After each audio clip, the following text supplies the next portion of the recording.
कार्यक्रम श्रीमद् भागवत अध्ययन में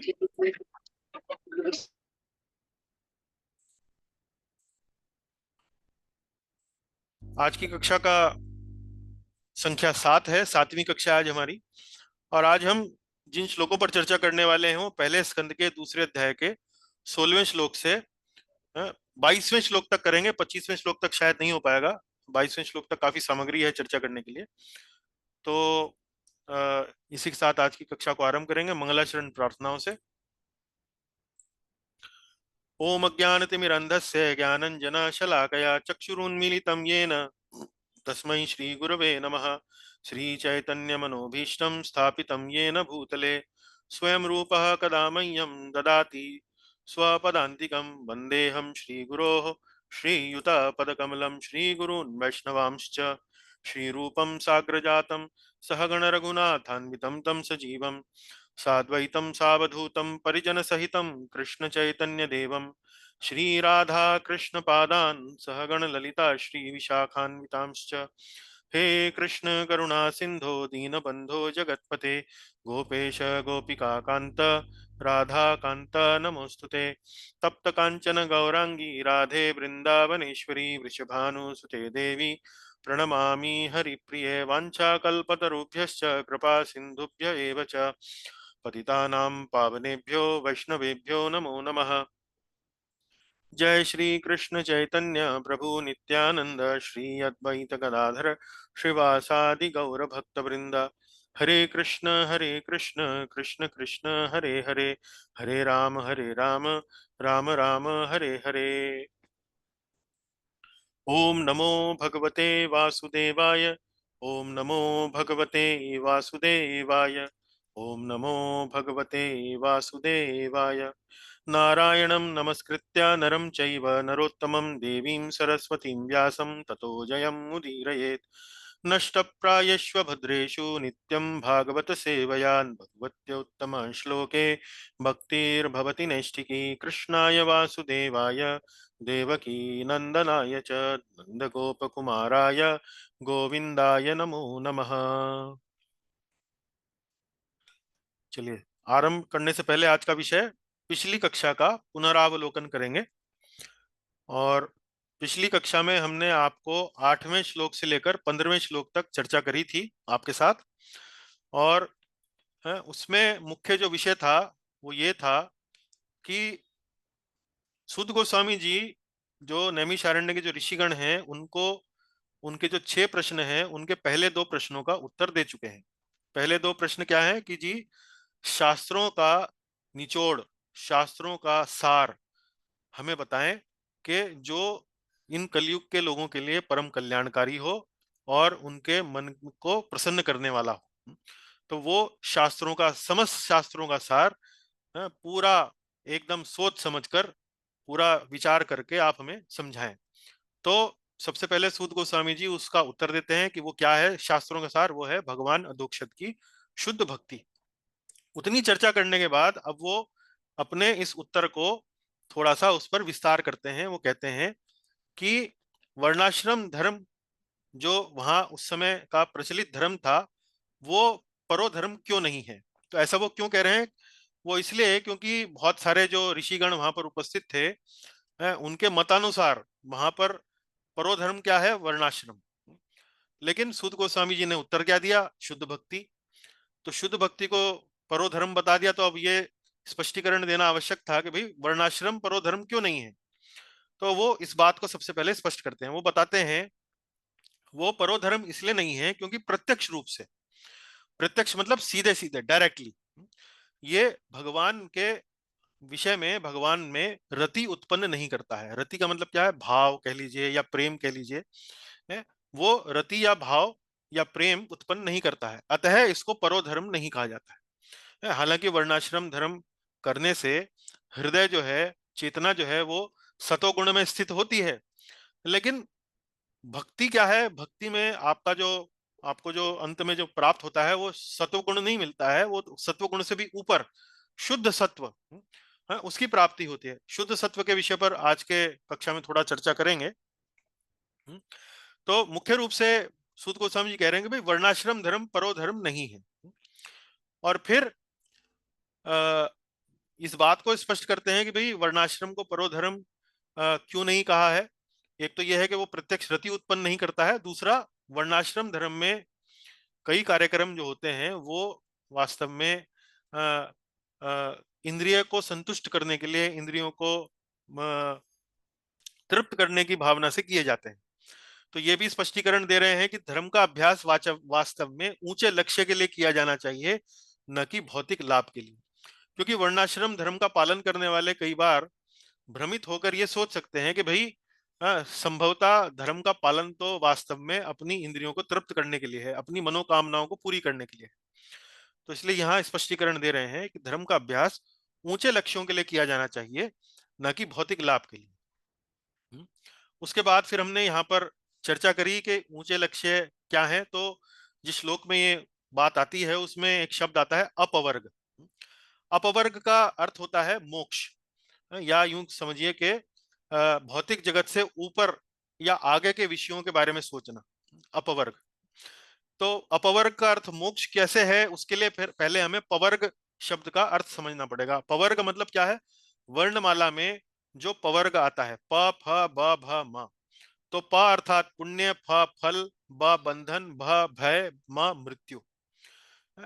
कहने का तात्पर्य ये है कि सामान्य जन जो है, जिन्हें ऊंचे उद्देश्यों के बारे में मालूम नहीं है, वो वास्तव में धर्म का पालन किस लिए करते हैं? कुछ पुण्य कमा लें, कोई फल मिल जाए, कर्म के बंधन से मुक्त हो जाएं, मृत्यु के भय से, रोग के भय से मुक्त हो जाएं, मृत्यु को दूर भगा दें। इस कारण से ये लोग धर्म का पालन करते हैं। लेकिन धर्म का पालन जो है वो पवर्गों के लिए नहीं करना चाहिए, अपवर्ग के लिए करना चाहिए, मोक्ष इत्यादि के लिए करना चाहिए। ज्ञानी और ध्यानी जो है वो मोक्ष के लिए करते हैं, और भक्त किस लिए करते हैं? प्रेमा भक्ति के लिए करते हैं। तो यहाँ अपवर्ग का जो अर्थ है वो अलग अलग आध्यात्मिक विषयों के, आध्यात्मिक मार्गों के लोगों के लिए अलग अलग है। कामनाओं का उद्देश्य तत्व जिज्ञासा होना चाहिए, इंद्रिय तृप्ति नहीं। फिर अगले श्लोक में इस बात को और स्पष्ट कर दिया कि भाई धर्म का उद्देश्य ऊंचा तो होना चाहिए, लेकिन वो ऊंचा विषय क्या है, उसको यहाँ पर नाम दिया गया तत्व जिज्ञासा। इंद्रिय तृप्ति के लिए ना करें, तत्व जिज्ञासा के लिए करें। अब वो तत्व क्या है? उससे पहले हमने ये देखा कि भाई इंद्रिय तृप्ति के लिए अगर हमें कोई धर्म का पालन नहीं करना है तो इसका अर्थ क्या हुआ? क्या हम बिल्कुल ही सब कुछ छोड़ छाड़ कर वन में चले जाएं, कोई भी इंद्रिय तृप्ति या कोई भी इंद्रियों को संतुष्ट करने वाला कार्य ना करें? उसका अर्थ ये नहीं है। यावत जीवेत, ऐसा वहां पर शब्द आता है, तो उसका अर्थ क्या है? उतना ही भोग करें जितना जीवन के लिए अनिवार्य है, आवश्यक है। हैं? जीने मतलब भोग के लिए ना जिए, जीने के लिए भोग करें, ये अर्थ है। फिर तत्व की व्याख्या की गई है। तत्व जिज्ञासा का जब विषय पिछले श्लोक में उठाया गया, तो अगले श्लोक में तत्व क्या होता है, तत्व के बारे में बताया गया है। वदंती तत्व तत्वविदस् तत्वम यज् ज्ञानम अद्वयम ब्रह्मेति परमात्मेति भगवान इति शब्दते। ब्रह्म, परमात्मा और भगवान, उस अद्वय ज्ञान की व्याख्या जो है, जो तत्वविद लोग हैं वो ब्रह्म, परमात्मा और भगवान के रूप में करते हैं। अद्वय ज्ञान से क्या अर्थ है? अद्वय ज्ञान से हमने आपको स्पष्ट किया, अद्वय ज्ञान मतलब वस्तु तथा उसको इंगित करने वाले शब्द में कोई भेद नहीं है। तो आध्यात्मिक जगत में कोई वस्तु का नाम यदि आप लें, तो वह वस्तु जो है, उस वस्तु को जो वो इंगित करती है, किसी व्यक्ति को, किसी अन्य वस्तु को यदि वो इंगित करती है, तो वस्तु में और शब्द में कोई भेद नहीं है। मैं भौतिक जगत में यदि मैं पानी कहूं, पानी पानी पानी, तो मेरी प्यास नहीं बुझने वाली। लेकिन आध्यात्मिक जगत में पानी शब्द का उच्चारण करने का मतलब है वो प्यास भी बुझा सकता है। इसीलिए हम कहते हैं कि भगवान कृष्ण का नाम आध्यात्मिक है, और चूंकि वह आध्यात्मिक है इसलिए भगवान कृष्ण के नाम में और भगवान में कोई अंतर नहीं। ये अद्वय ज्ञान की हमने आपको व्याख्या करी। अगला फिर हमने आपको समझाया कि ब्रह्म, परमात्मा और भगवान में अंतर क्या है। तो अलग अलग तत्वविद जो हैं वो अलग अलग परम सत्य की, परम तत्व की व्याख्या अपने अपने दृष्टिकोणों के अनुसार करते हैं। जितना वो अपने अपने पथ पर प्रगति उन्होंने करी है उसके अनुसार वह उसकी व्याख्या करते हैं। ब्रह्म वाला जो व्यक्ति है, ब्रह्म ज्ञान रखने वाला व्यक्ति है, वो परम तत्व को एक शुद्ध चेतना के रूप में समझता है, जहां ज्ञाता का और ज्ञेय का कोई भेद नहीं है। जिसकी चेतना है और जिस तक वो प्रवाहित हो रही है चेतना, उन दोनों में और चेतना में कोई भेद नहीं है। इस प्रकार से ब्रह्म शुद्ध चेतना। परमात्मा अर्थात अब वो थोड़ा सा ऊपर उठता है, ऊपर उठ के ये समझने लगता है कि ये चेतना वास्तव में किसकी है। तो वो समझने लगता है कि चेतना किसी पुरुष की है, और वो पुरुष कौन है, उसको वो कहता है परमात्मा। और ये परमात्मा सबके हृदय में स्थित है, भौतिक जगत का नियंता है, उसका कंट्रोल करते हैं। और इसके बाद भी जब वो और आगे प्रगति करता है तो वो आता है परम तत्व का, जो उसकी व्याख्या है वो होती है भगवान। अब भगवान आध्यात्मिक और भौतिक जगत दोनों के स्वामी हैं। उनकी अनंत गुण हैं, उनकी अनंत लीलाएं हैं। इस प्रकार से अलग अलग तत्वविद जो हैं अपने अपने साक्षात्कार के अनुसार परम तत्व की व्याख्या करते हैं। तो वही एक परम तत्व, एकम सत बहुधा विप्र वदंती, एक ही सत्य है जिसकी अलग अलग आध्यात्मवादी अलग अलग प्रकार से व्याख्या करते हैं। तो ये हमने ब्रह्म, परमात्मा और भगवान के बारे में समझा। अब प्रश्न ये उठता है कि वो परम तत्व को अनुभूत कैसे किया जाए, उसको समझा कैसे जाए। तो यहाँ पर स्पष्ट किया गया है कि भक्ति द्वारा की जाए। और भक्ति द्वारा कैसे की जाए, मुख्य उसका जो अंग है वो क्या है, श्रवण। उसको सुने, उन विषयों को सुने, और फिर पुनः जो है, जो चर्चा है घूम फिरकर पुनः वर्णाश्रम के ही सिद्धांत पर आती है, क्योंकि ये उस समय का प्रचलित धर्म था। अब सूत गोस्वामी जी कहते हैं कि वास्तव में साधु जनों, मैं आपसे ये कहना चाहता हूं कि वर्णाश्रम भी यदि करना हो तो उसको ऐसे किया जाए कि भगवान हरि की तुष्टि हो। वर्णाश्रम धर्म का वास्तव में प्रमुख उद्देश्य क्या है, श्री हरि तोषणम, श्री हरि की तुष्टि, श्री हरि का तोषण। अन्यथा ये जो वर्णाश्रम है वो श्रम एव ही केवलम, केवल श्रम के ही समान है, उससे आपको कोई विशेष लाभ मिलने वाला नहीं है। तो अतः एकाग्र मन से नियमित रूप से भगवान हरि का श्रवण करें, कीर्तन करें, ध्यान व पूजन करें।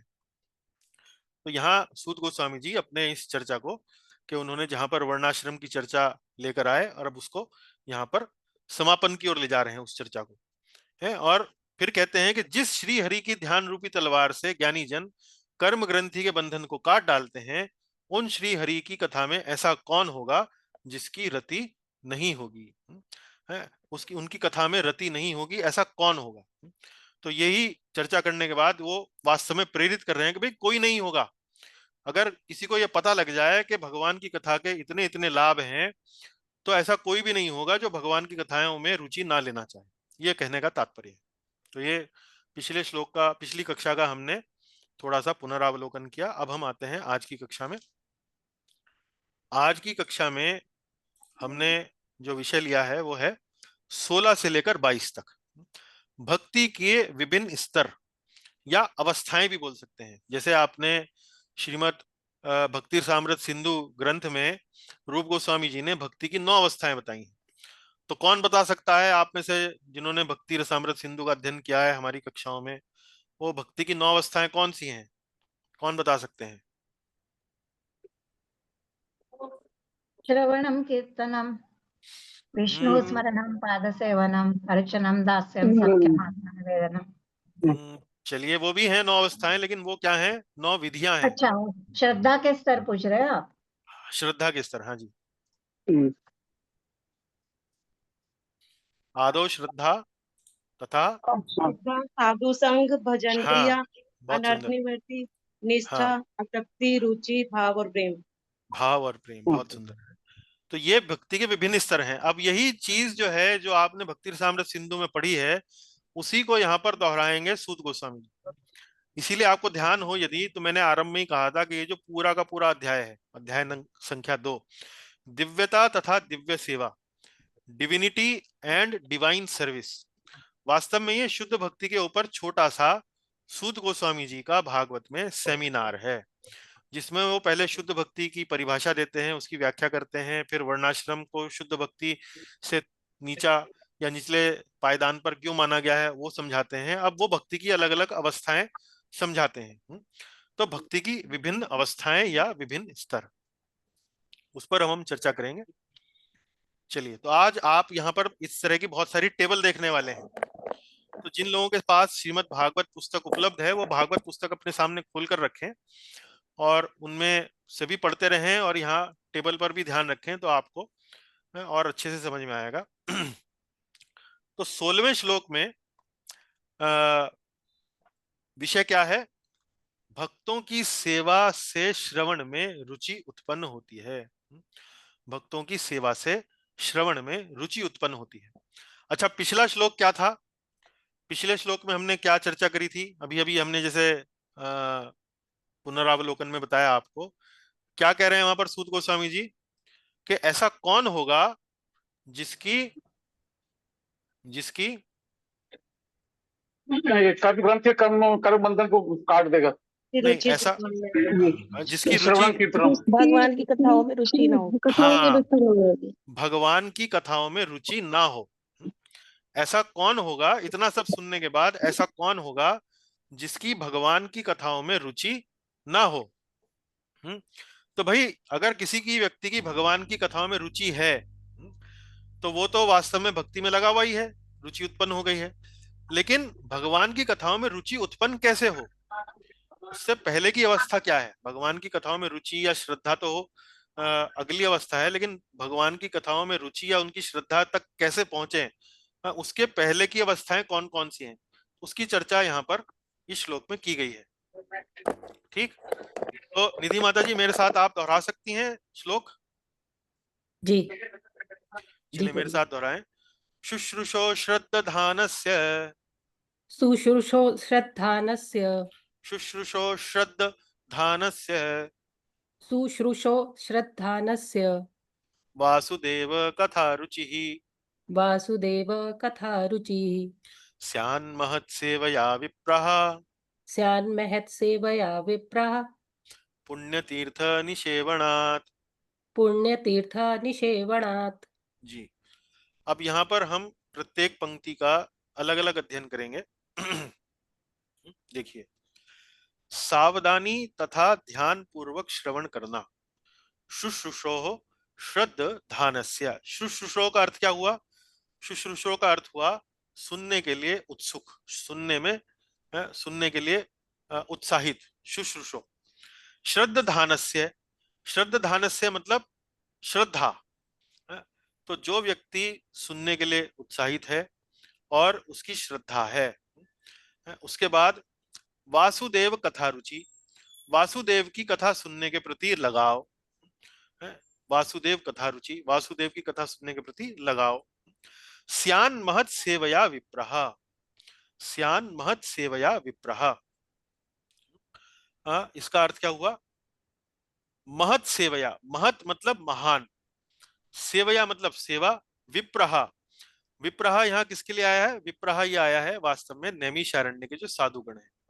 तो श्लोक बोलते बोलते सूत गोस्वामी जी उनको एक तरह से संबोधित कर रहे हैं। तो हे ब्राह्मणों, हे विप्र श्रेष्ठ, इस प्रकार जैसे बोलते हैं। तो स्यान महत सेवया विप्रा, तो हे विप्रो, स्यान महत सेवया, एक महान सेवा हो जाती है। स्यान मतलब हो जाना, एक महान सेवा हो जाती है। पुण्य तीर्थ निषेवणात्, पुण्य तीर्थ निषेवणात्। पुण्य, पुण्य मतलब निष्पाप, तीर्थ मतलब जो महान भक्तगण हैं, महान जो महात्मा लोग हैं, भक्तगण हैं, निषेवणात्, निषेवणात् अर्थात सेवा करना। तो जो महान भक्तगण हैं, ऐसे महान भक्तों की सेवा करने से एक महान सेवा हो जाती है, एक महान सेवा हो जाती है। और ऐसी महान सेवा करने से वास्तव में किसी व्यक्ति में श्रद्धा उपलब्ध, श्रद्धा विकसित होती है। और उस श्रद्धा विकसित होने से फिर वह वासुदेव कथा, वासुदेव की कथा में रुचि लेने लगता है। तो पिछले श्लोक में चर्चा किस बात पे थी? भाई ऐसा कौन होगा जो इतना सब सुनने के बाद वासुदेव की कथा में रुचि ना ले। अब लेकिन वासुदेव की कथा में रुचि कैसे उत्पन्न हो, वो इस 16वें श्लोक में यहाँ पर चर्चा करके सूत गोस्वामी जी बता रहे हैं। अब आप देखिए यहाँ पर, यहाँ देखिए क्या लिखा है, निधि माता जी पढ़ें जरा। श्लोक तथा 9 अवस्थाएं। श्लोक तथा 9 अवस्थाएं। तो श्लोक मतलब ये श्लोक तो हमने पढ़ लिया। 9 अवस्थाएं, तो ये 9 अवस्थाएं कहाँ लिखी हैं? ये 9 अवस्थाएं यहाँ लिखी हैं। कौन कौन सी लिखी हैं जरा पढ़ें। श्रद्धा, साधु संग, भजन क्रिया। 3 लिखी हैं। श्रद्धा कहाँ आता है इस शब्द में, इस श्लोक में? श्रद्धानस्य है। श्रद्धा यहाँ आता है। साधु संग कहाँ आता है? साधु संग कहाँ आता है? महत सेव्य। महत सेवया, यहाँ साधु संग आ गया। और उसके बाद भजन क्रिया कहाँ आती है? वासुदेव कथा रुचि। वासुदेव कथा रुचि, यहाँ पर क्या आ गया?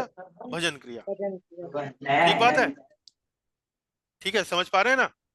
जी। अब आप देखिए, ये तो 9 अवस्थाओं की जो चर्चा है वो किसने करी है भक्ति रसामृत सिंधु में?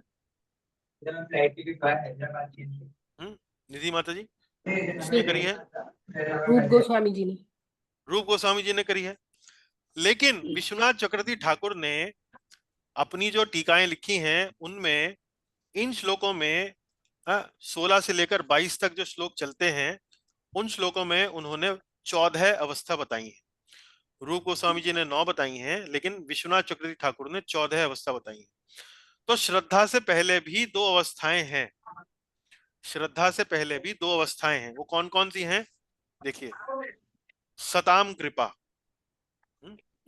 सताम कृपा, सताम कृपा मतलब भक्तों की कृपा होना। और महत सेवा, महत सेवा मतलब भक्तों की सेवा करना। तो इसका मतलब क्या है? सताम कृपा का मतलब क्या है कि कई बार भक्तगण जो हैं वो जाने अनजाने हमारे ऊपर कृपा कर बैठते हैं। उनकी कृपा हो जाती है हमारे ऊपर। उनकी कृपा हो जाने का मतलब क्या है? जैसे कल्पना कीजिए, आप किसी तीर्थ स्थान पर गए। तीर्थ स्थान पर जाकर आप किसी मंदिर में, आप तो केवल दर्शन करने मात्र से गए थे, लेकिन वहां जब आप मंदिर में आपने प्रवेश किया तो एक साधु अपने सामने कुछ लोगों को प्रवचन कर रहे हैं। आपकी उत्सुकता हुई, क्या प्रवचन कर रहे हैं? आप वहां बैठ गए। बैठने के बाद आपने साधु का प्रवचन सुना, आप उनकी बातों से प्रभावित हुए, आप उनके व्यक्तित्व से प्रभावित हुए, आप उनकी वाणी से प्रभावित हुए, आप उनके बोलने चालने के ढंग से, किसी भी बात से उनकी, उनके चेहरे पर कोई तेज है, कोई आभा है, जिस प्रकार से वो व्यवहार कर रहे हैं भक्तों के साथ, किसी ना किसी प्रकार से आप उनसे प्रभावित हुए। तो ये क्या है? ये है सताम कृपा, ये है साधु की कृपा, जो वास्तव में साधु ने, आपने मांगी नहीं वो है ना, आप उसको लेने गए थे, लेकिन साधु ने आपको दे दी। साधु को भी नहीं पता उसने दे दी आपको, लेकिन कृपा हो गई आपके ऊपर है। उस कृपा से आपके मन में भावना हुई कि कुछ सेवा करें साधु की। आपने उसको 10 रुपए, 15 रुपए, 20 रुपए, कुछ भी, 100 रुपए, 150 रुपए, आपने उसको भाव मतलब अपने कृपा समझकर उनको थोड़ा सा दान दिया, कुछ उनकी सेवा करी, कुछ भी, मतलब सेवा कहिए कि उनका दर्शन करना भी सेवा है, उनके बारे में अच्छा विचार आया, वो भी एक प्रकार की सेवा है। तो इस प्रकार से सताम कृपा महत सेवा, भक्तों की सेवा हुई। और इस प्रक्रिया को जब आप करते हैं, साधु की आपके ऊपर कृपा होती है, आप उसकी थोड़ी सेवा करते हैं, तो आपके भीतर भक्तों की सेवा से हरि कथा में श्रद्धा विकसित आपकी हो जाती है। तो सावधानी तथा ध्यान पूर्वक श्रवण करना, ये वास्तव में श्रद्धा।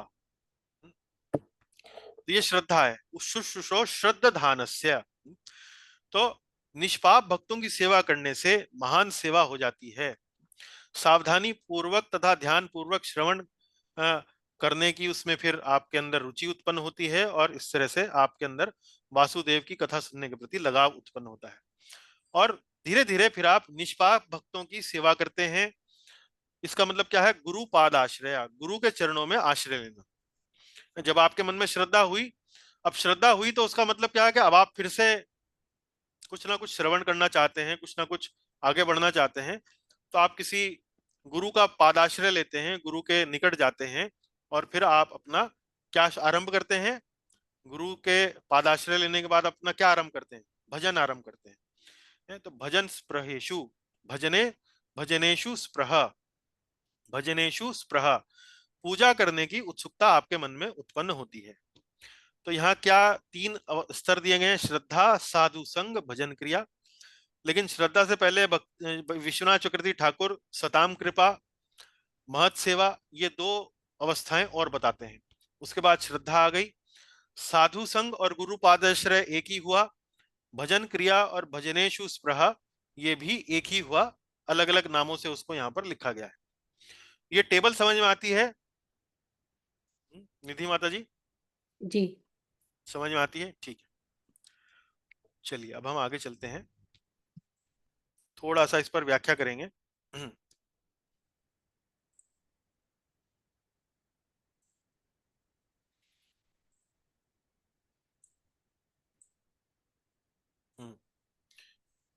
अब मैंने यहाँ जो व्याख्या करी है, प्रभुपाद जी ने भी तात्पर्य दिया है, विश्वनाथ चक्रवर्ती ठाकुर ने भी तात्पर्य दिया है, और श्रीधर स्वामी उन्होंने भी तात्पर्य दिया है। तात्पर्यों में काफी बातें जो हैं वो एक तरह से कॉमन है, एक जैसी हैं।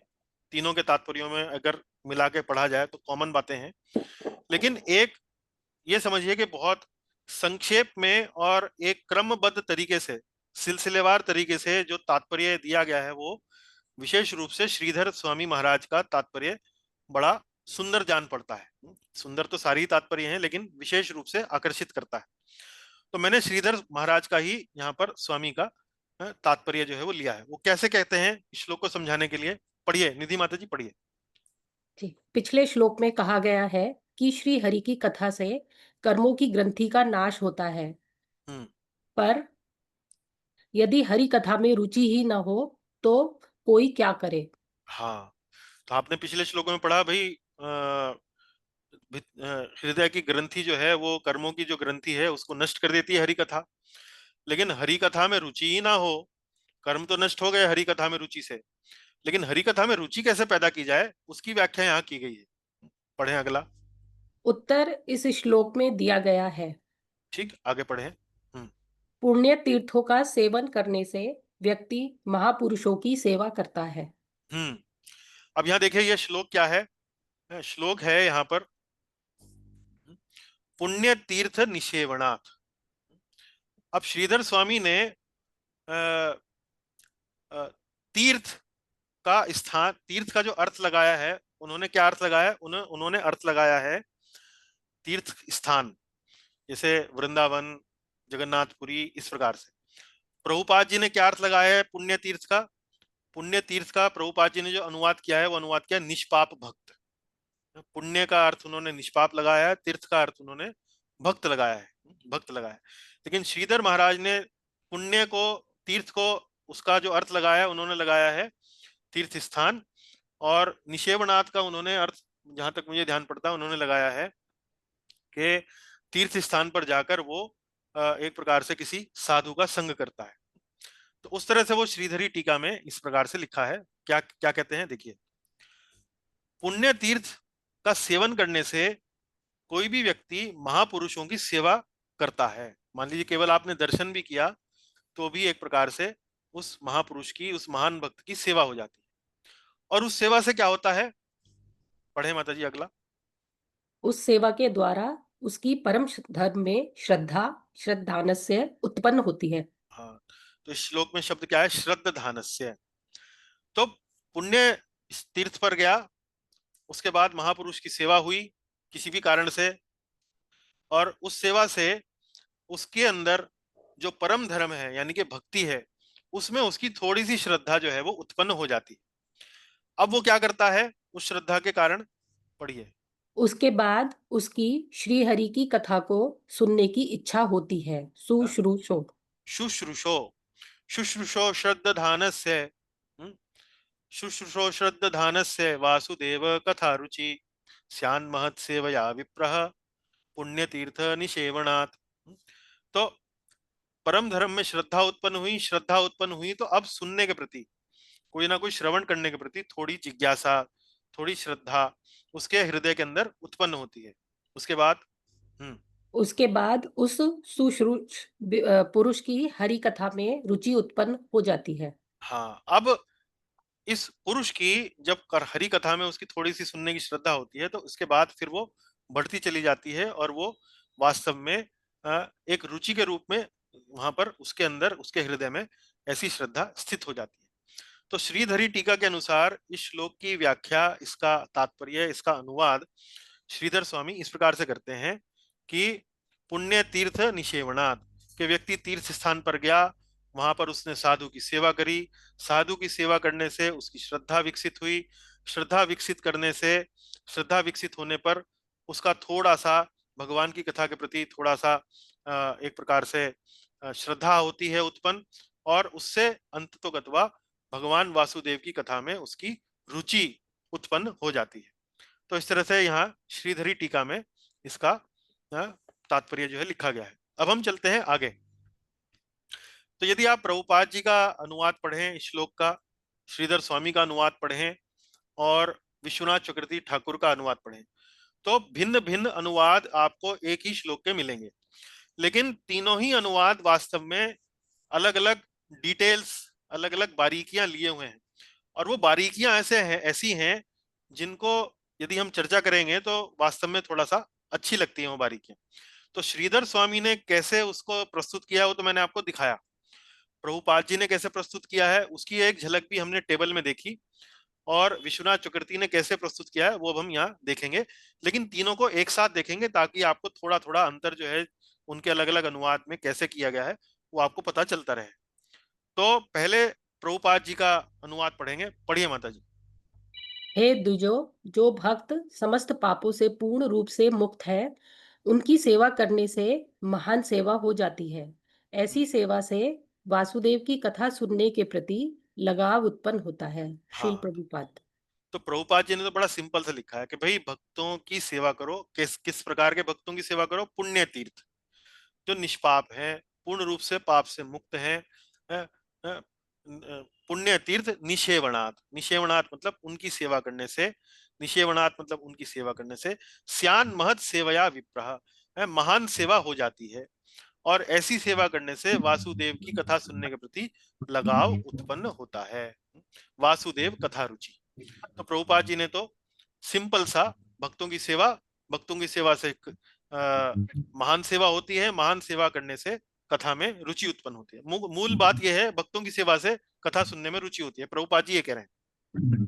अब हम पढ़ेंगे विश्वनाथ चक्रवर्ती ठाकुर का। पढ़िए। महान भक्तों की सेवा करने से श्रद्धा होती है, फिर गुरु का पादाश्रय लिया जाता है और फिर श्रवण की इच्छा होती है।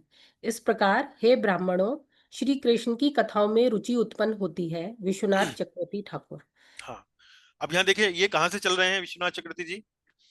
महान भक्तों की सेवा करने से श्रद्धा होती है।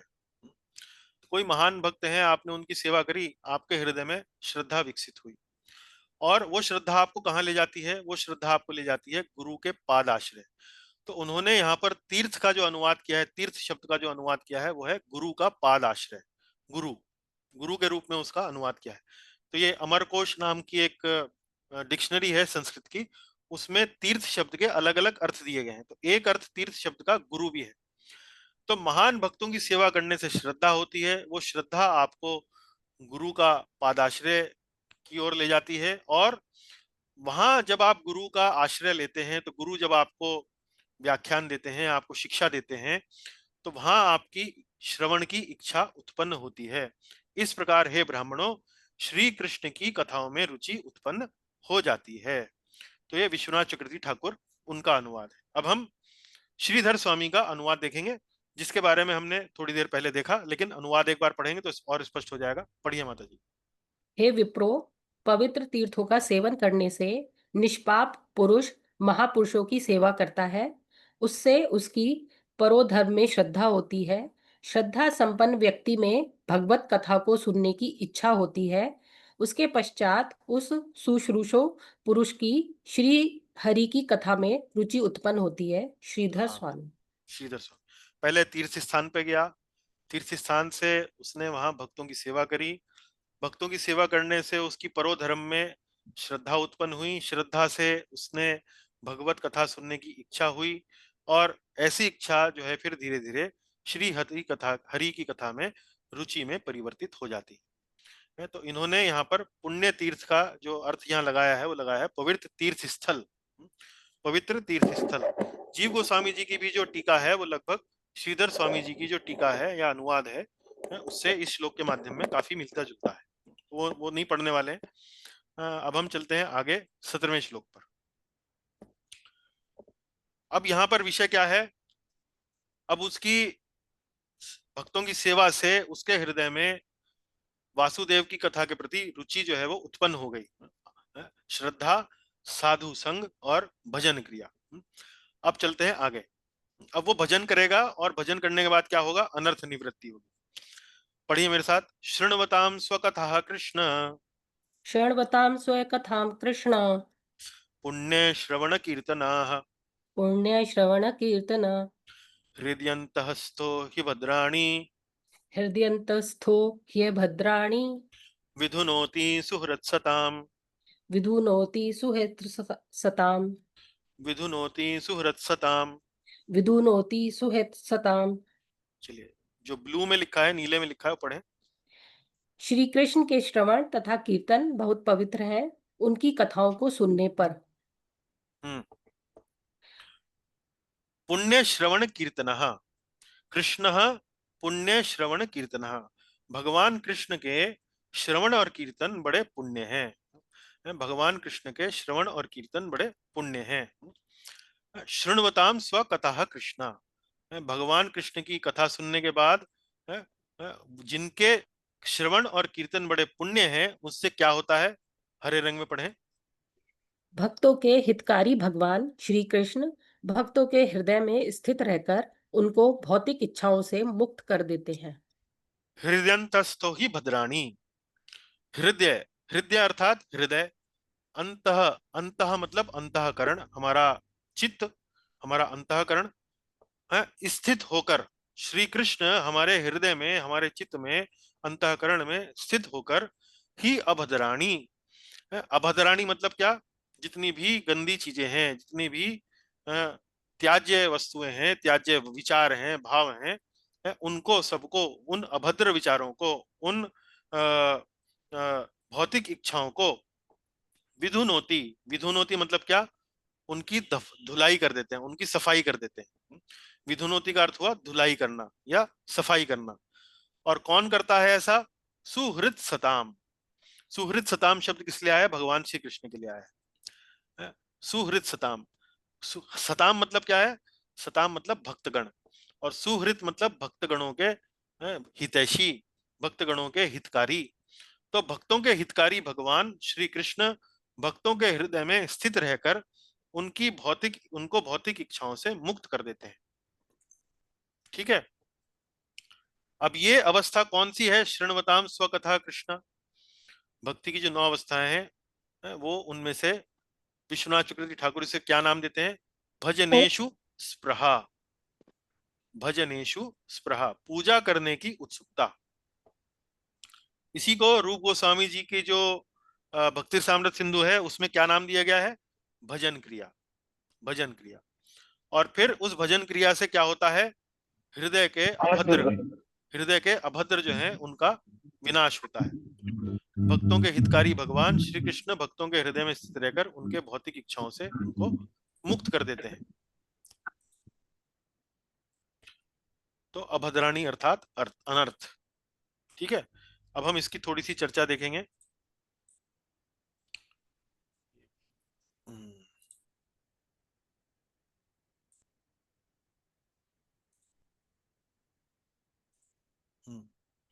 पढ़िए माता जी, पहली पंक्ति पढ़िए। हृदयंतस्थ, हृदय में स्थित रहकर, इसका अभिप्राय है भगवान के स्मरण से। हाँ, तो हृदयंतस्थ, भगवान हमारे हृदय में स्थित रहकर हमारे हृदय का मार्जन करते हैं। इसका क्या मतलब हुआ? कि भगवान जो है वो हाथ में झाड़ू पोछा इत्यादि लेकर आते हैं और सफाई करते हैं। इसका अर्थ वास्तव में ये है भगवान का स्मरण। तो भगवान का स्मरण, स्मरण हम कैसे करते हैं? अपने मन से करते हैं, अपने हृदय से करते हैं, चित्त से करते हैं। तो जब कोई व्यक्ति भगवान का श्रवण करता है, कीर्तन करता है, तो भगवान का स्मरण स्वयं ही हृदय में प्रकट हो जाता है। तो भगवान का स्मरण यदि हृदय में रहता है, तो वह स्मरण हमारे हृदय का मार्जन करता है, हमारे हृदय की सफाई करता है। अगला पढ़ें। भगवान का शब्द भगवान के ही समान शक्तिशाली है। हाँ, अगला पढ़ें। प्रभु जी, नामराम कारी बहुधा निज सर्वशक्ति ही। नामना मकारी बहुधा निज सर्वशक्ति ही। तो भगवान का स्मरण मतलब यदि भगवान हमारे हृदय में अपने स्मरण के रूप में उपस्थित रहते हैं, तो वो भगवान का स्मरण जो है शब्द के रूप में ही हो भले ही वो, लेकिन बहुत ही शक्तिशाली है। उतना ही शक्तिशाली है जितने की शक्तिशाली भगवान है। तो ये बात हमें कहाँ से पता लगती है? ये पता लगती है चैतन्य श्री शिक्षाष्टकम से, चैतन्य महाप्रभु द्वारा लिखित श्री शिक्षाष्टकम।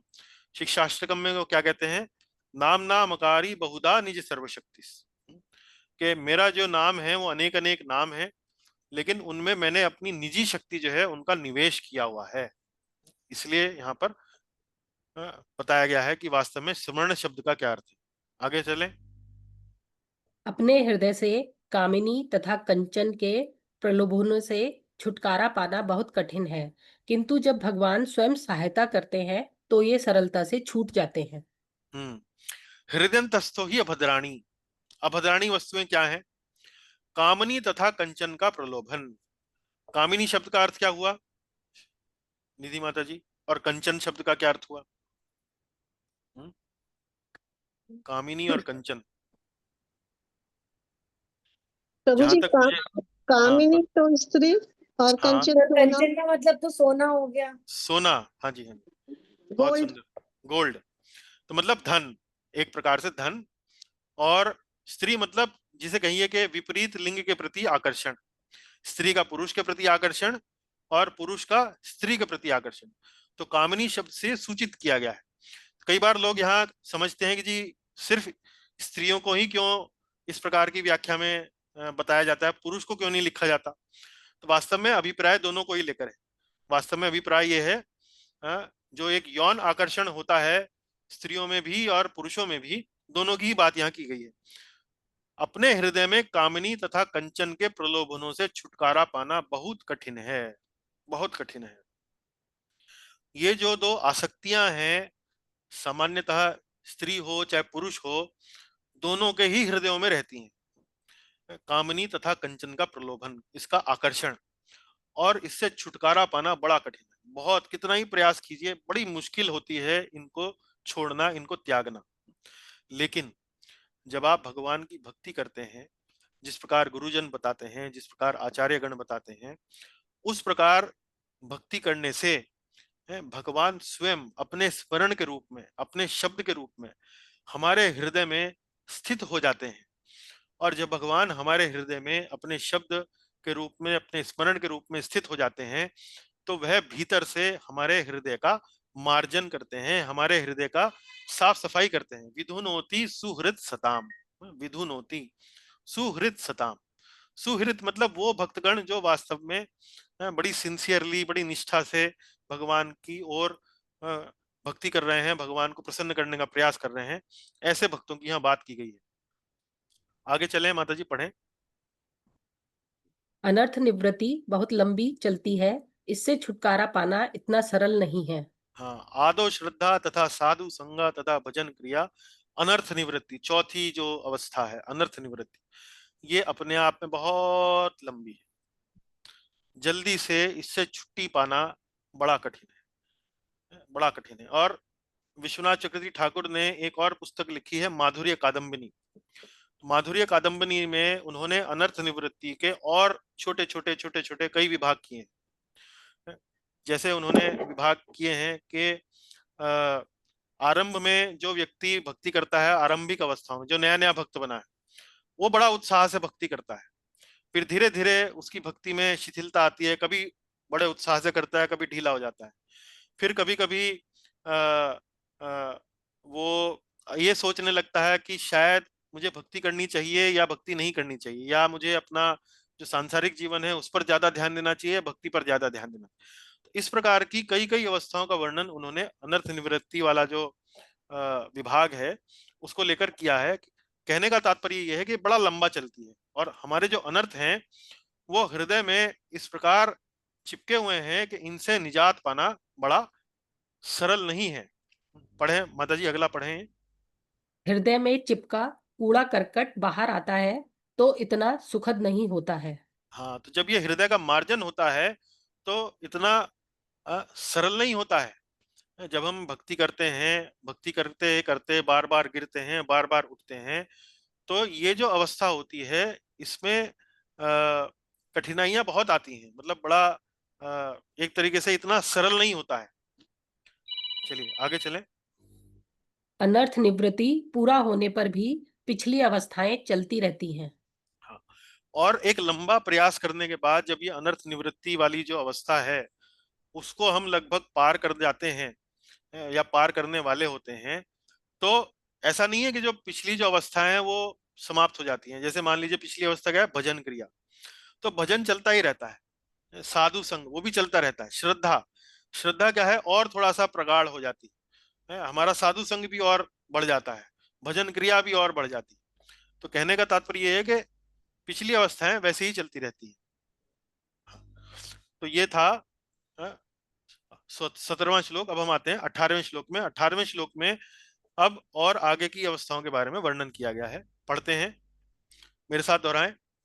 नष्ट प्रायश्व भद्रेषु नष्ट प्रायेष्व अभद्रेषु नित्यं भागवत सेवया नित्यं भागवत सेवया भक भक भक भगवतुत्तम श्लोके भगवति उत्तम श्लोके भक्तिर्भवति नैष्ठिकी भक्तिर्भवति नैष्ठिकी भक्तिर्भवति नैष्ठिकी।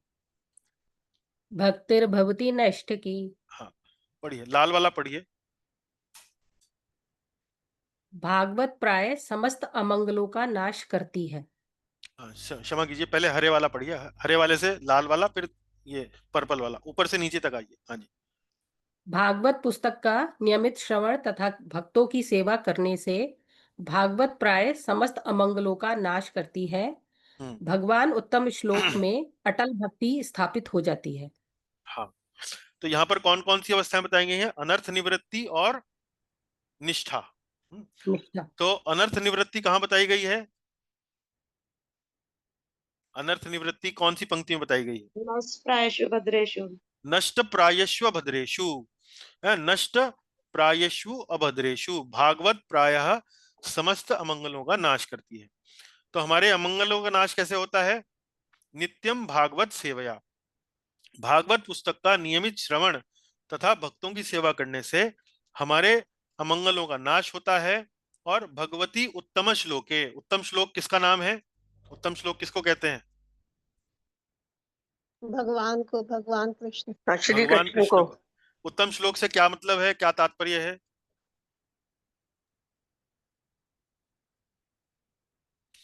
जिन भगवान का गुणगान उत्तम से उत्तम श्लोकों के माध्यम से किया जाए वो कौन है? उत्तम श्लोक। तो यह है उत्तम श्लोक।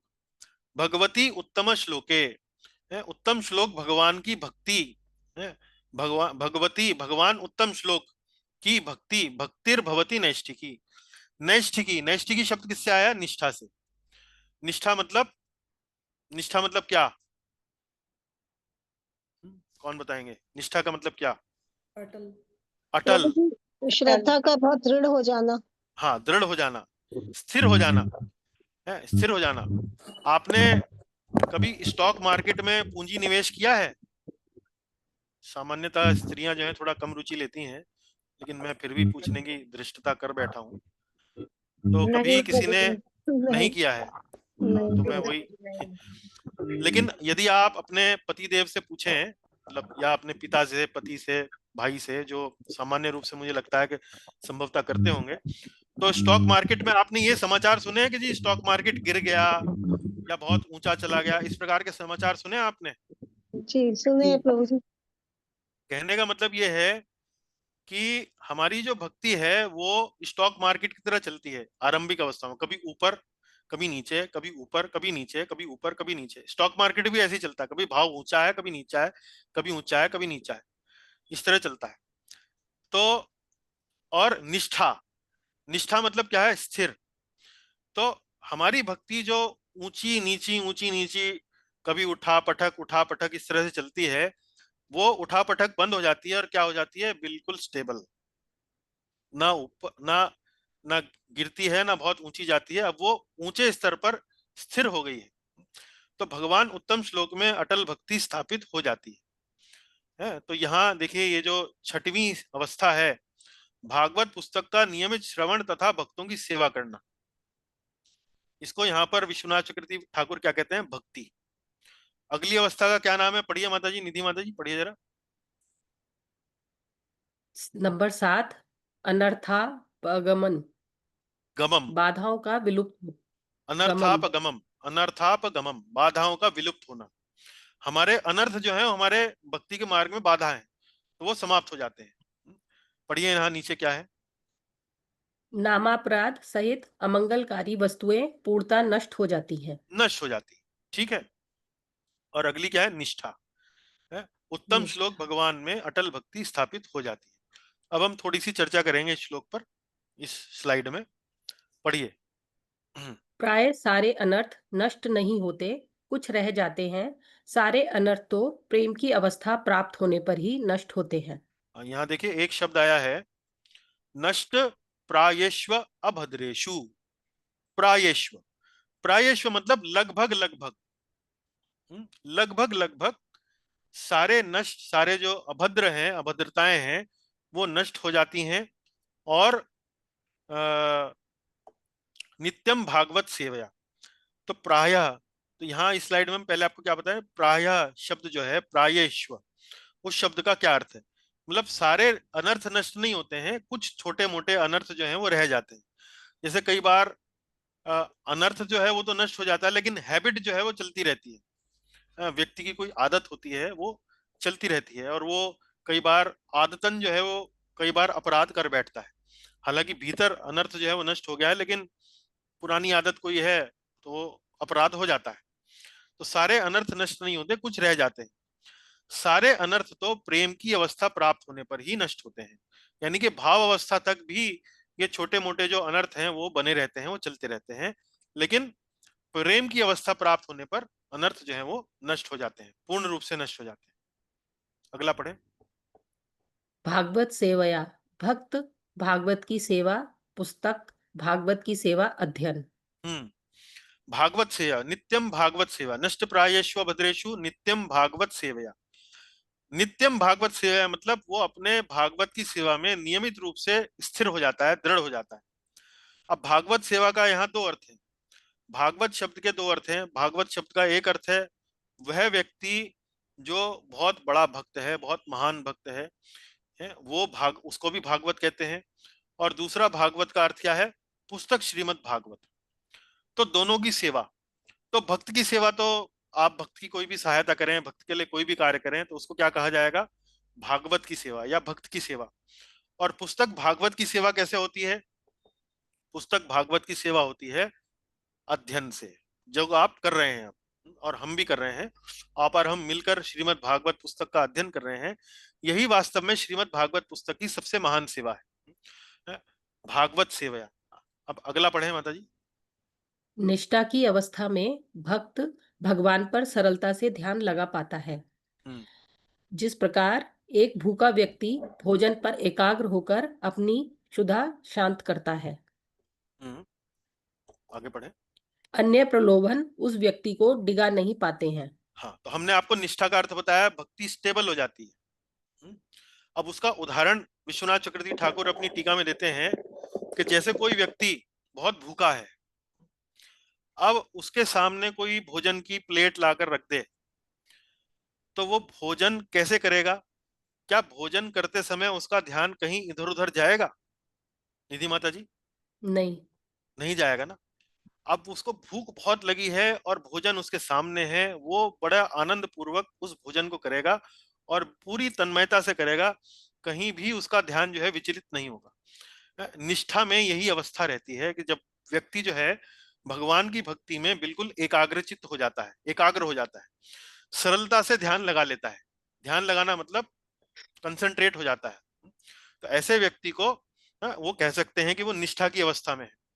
और ऐसी अवस्था में क्या होता है, अन्य प्रलोभन, काम क्रोध लोभ मोह, इस प्रकार के जो प्रलोभन आते हैं उनसे वो जल्दी से डिग नहीं पाता है, डिग नहीं पाता है। ठीक है, तो ये हो गई निष्ठा तक आ गए। हम कहां तक आ गए, श्रद्धा, साधु संग, भजन क्रिया, अनर्थ निवृत्ति, निष्ठा। तो रूप गोस्वामी के अनुसार 5वीं स्टेज तक हम पहुंच चुके हैं। अब चलते हैं आगे 19वां। तदा रजस्तमो भावाः, प्रभु जी स्लाइड चेंज नहीं हुई। ठीक है। तदा रजस्तमो भावा, कामलोभदयश्च ये, कामलोभादयश्च चेत एतैरनाविद्धम चेत एतेरन अनाविद्धम स्थितम सत्वे प्रसीदति। स्थितम सत्वे प्रसीदति। पढ़े ऊपर से लेकर नीचे तक। रजोगुण तथा तमोगुण के प्रभाव जैसे काम तथा लोभ हृदय से लुप्त हो जाते हैं। सतोगुण में स्थित होने के कारण मन पर कोई प्रभाव नहीं पड़ता और व्यक्ति परम सुख का अनुभव करता है। जी, तो पिछली अवस्था क्या थी? निष्ठा। अब निष्ठा की अवस्था में करते करते करते करते धीरे धीरे अब ये निष्ठा और प्रगाढ़ होती है और गहरी हो जाती है। और ऐसी अवस्था में क्या होता है, हृदय में जो रजोगुण और तमोगुण का जो प्रभाव है, उनका उदाहरण क्या है? काम तथा लोभ, इच्छाएं और लोभ, वो हृदय से लुप्त हो जाती है। तदा रजस तमो भाव काम लोभ दयश्चये चेत ऐतेर इना अनाविद्धम। चेत, चेत मतलब चित्त, आपका हृदय, आपका मन। एतैर, एतैर मतलब यहां पर, आपके चित्त में यहां पर अनाविद्धम। अनाविद्धम मतलब कोई प्रभाव नहीं पड़ता है। मतलब रजोगुण और तमोगुण हमारे भीतर हैं, लेकिन उन रजोगुण और तमोगुण से हमारे ऊपर कोई प्रभाव नहीं पड़ता है। सतोगुण रजोगुण तमोगुण हमेशा बने रहते हैं, लेकिन भक्ति करते करते करते करते सतोगुण जो है बड़ा दृढ़ हो जाता है, बड़ा पुष्ट हो जाता है, पोषित हो जाता है। जैसे कहते हैं ना, खिला पिला के तगड़ा कर देना। तो सतोगुण जो है तगड़ा हो जाता है और रजोगुण और तमोगुण जो है वो चूहे के समान हो जाते हैं, बड़े दुर्बल, वीक। क्योंकि आपने पोषण ही किसका किया? आपने पोषण किया सतोगुण का। रजोगुण और तमोगुण को आपने पानी भी नहीं पूछा, तो बेचारा वो तो बिल्कुल कमजोर हो गया। लेकिन रजोगुण सतोगुण जो है वो बहुत हृष्ट पृष्ठ हो गया। तो चेत ऐतर इनाविद्धम, चेत ऐतर इनाविद्धम यानी कि रजोगुण और तमोगुण का हृदय पर कोई प्रभाव नहीं पड़ता है, वो प्रभाव नहीं डाल पाते हैं। स्थितम सत्वे प्रसीदति, और व्यक्ति जो है वो सत्व गुण में स्थित हो जाता है। सत्व गुण में स्थित होने के बाद प्रसीदति, प्रसीदति अर्थात परम सुख का अनुभव करता है, परम सुख का अनुभव करता है। तो यहाँ ये ध्यान रखिए कि यहाँ शब्द कौन सा आया? निधि माता जी एक बार पढ़ दिए जोर जोर से। प्रसीदति। प्रसीदति शब्द पर ध्यान दीजिएगा, क्योंकि आगे हम इस पर थोड़ी सी चर्चा करेंगे। आपको हम प्रसीदति शब्द का कनेक्शन जो है बताएंगे कि जो मूल जो प्रश्न पूछे थे नैमिषारण्य के ऋषियों ने, उन्होंने क्या प्रश्न पूछा था, और ये अब प्रसीदति यहाँ जो शब्द आया है इसका क्या अर्थ है। तो अब यहाँ कौन कौन सी अवस्थाएं बताई गई हैं? रुचि, निष्ठा के बाद रुचि है, और अब वो क्या है? सतोगुण में स्थित हो गया है और मन पर रजोगुण और तमोगुण ने प्रभाव डालना बंद कर दिया है। अब उसको क्या, ये धीरे धीरे स्थिति क्या हो गई है? आसक्ति। आसक्ति मतलब अनुरक्ति। अब वो भक्ति के बिना रह नहीं पाता है। जैसे कोई व्यक्ति वर्तमान समय में यदि हम बात करें तो मान लीजिए कोई भोग विलास की कोई वस्तु है, जैसे नए जमाने के जो यंग लड़के लड़कियां हैं उनसे कहें कि भैया आपको कोई सिनेमा हॉल में कोई नई पिक्चर आई है, तो वो पिक्चर देखे बिना रह नहीं पाते। आसक्ति हो गई है, मन में विचार जो घूमता ही रहेगा, और जब तक देख नहीं लेंगे उसको उनका उनका विचार जो है वो जाएगा नहीं। उसे आसक्ति कहते हैं, अनुरक्ति। तो ऐसी आसक्ति जो है व्यक्ति की भक्ति में हो जाती है। भगवान का मंदिर जाए बिना नहीं रह सकता है, भगवान का दर्शन किए बिना नहीं रह सकता है, कथाओं को सुने बिना नहीं रह सकता है। तो ये आसक्ति उसको कहा जाता है। चलिए अब हम आगे पढ़ें। हाँ जी। ध्यान देने योग्य शब्द चेत, चेत, हृदय, मन और चित्त। हाँ, कुछ भी कह सकते हैं आप। उसका हृदय जो है चेत एतेर अनाविद्धम है, उसका ये जो चित्त है, उसका जो मन है, उसका हृदय है, वो अनाविद्धम मतलब प्रभावित नहीं होता है। पढ़िए। अनाविद्धम प्रभावित नहीं होता, अर्थात रजस एवं तमस बहुत क्षीण हो जाते हैं, बहुत दुर्बल हो जाते हैं, बहुत क्षीण हो जाते हैं। ठीक, आगे पढ़ें। इस अवस्था में भौतिक वस्तुओं के प्रति आकर्षण समाप्त हो जाता है। हाँ, अब हमारा भौतिक वस्तुओं के प्रति आकर्षण है, किस कारण से है? क्योंकि हमारे अंदर, हमारे भीतर रजोगुण और तमोगुण अभी भी शक्तिशाली हैं। इसी कारण से हमारा भौतिक वस्तुओं के प्रति आकर्षण रहता है। लेकिन जब रजस और तमस बड़े क्षीण हो जाते हैं तो ये भौतिक वस्तुओं के प्रति आकर्षण भी समाप्त हो जाता है, कमजोर पड़ जाता है। आगे पढ़ें। स्थितम सत्वे प्रसीदति, सत्व गुण में स्थित। हाँ, और व्यक्ति जो है अब वो जब रजस और तमस का प्रभाव क्षीण हो गया, अब वो पूर्ण रूप से सत्व गुण में स्थित है, स्टेबल है। आगे पढ़ें। इस सत्व गुण के आगे शुद्ध सत्व होता है, शुद्ध सत्व पूर्णतया आध्यात्मिक होता है, भगवान की कृपा से हृदय में प्रकट होता है।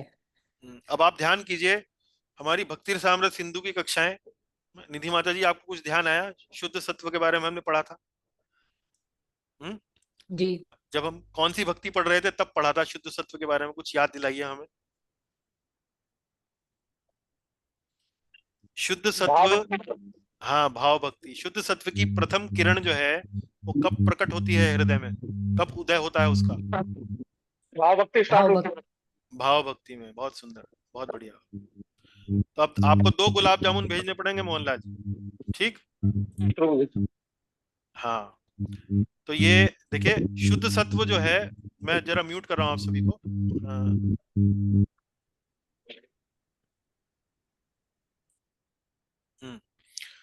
यहाँ देखिए, यहाँ सत्व गुण की बात हो रही है। सत्व गुण को शुद्ध सत्व से कंफ्यूज ना करें।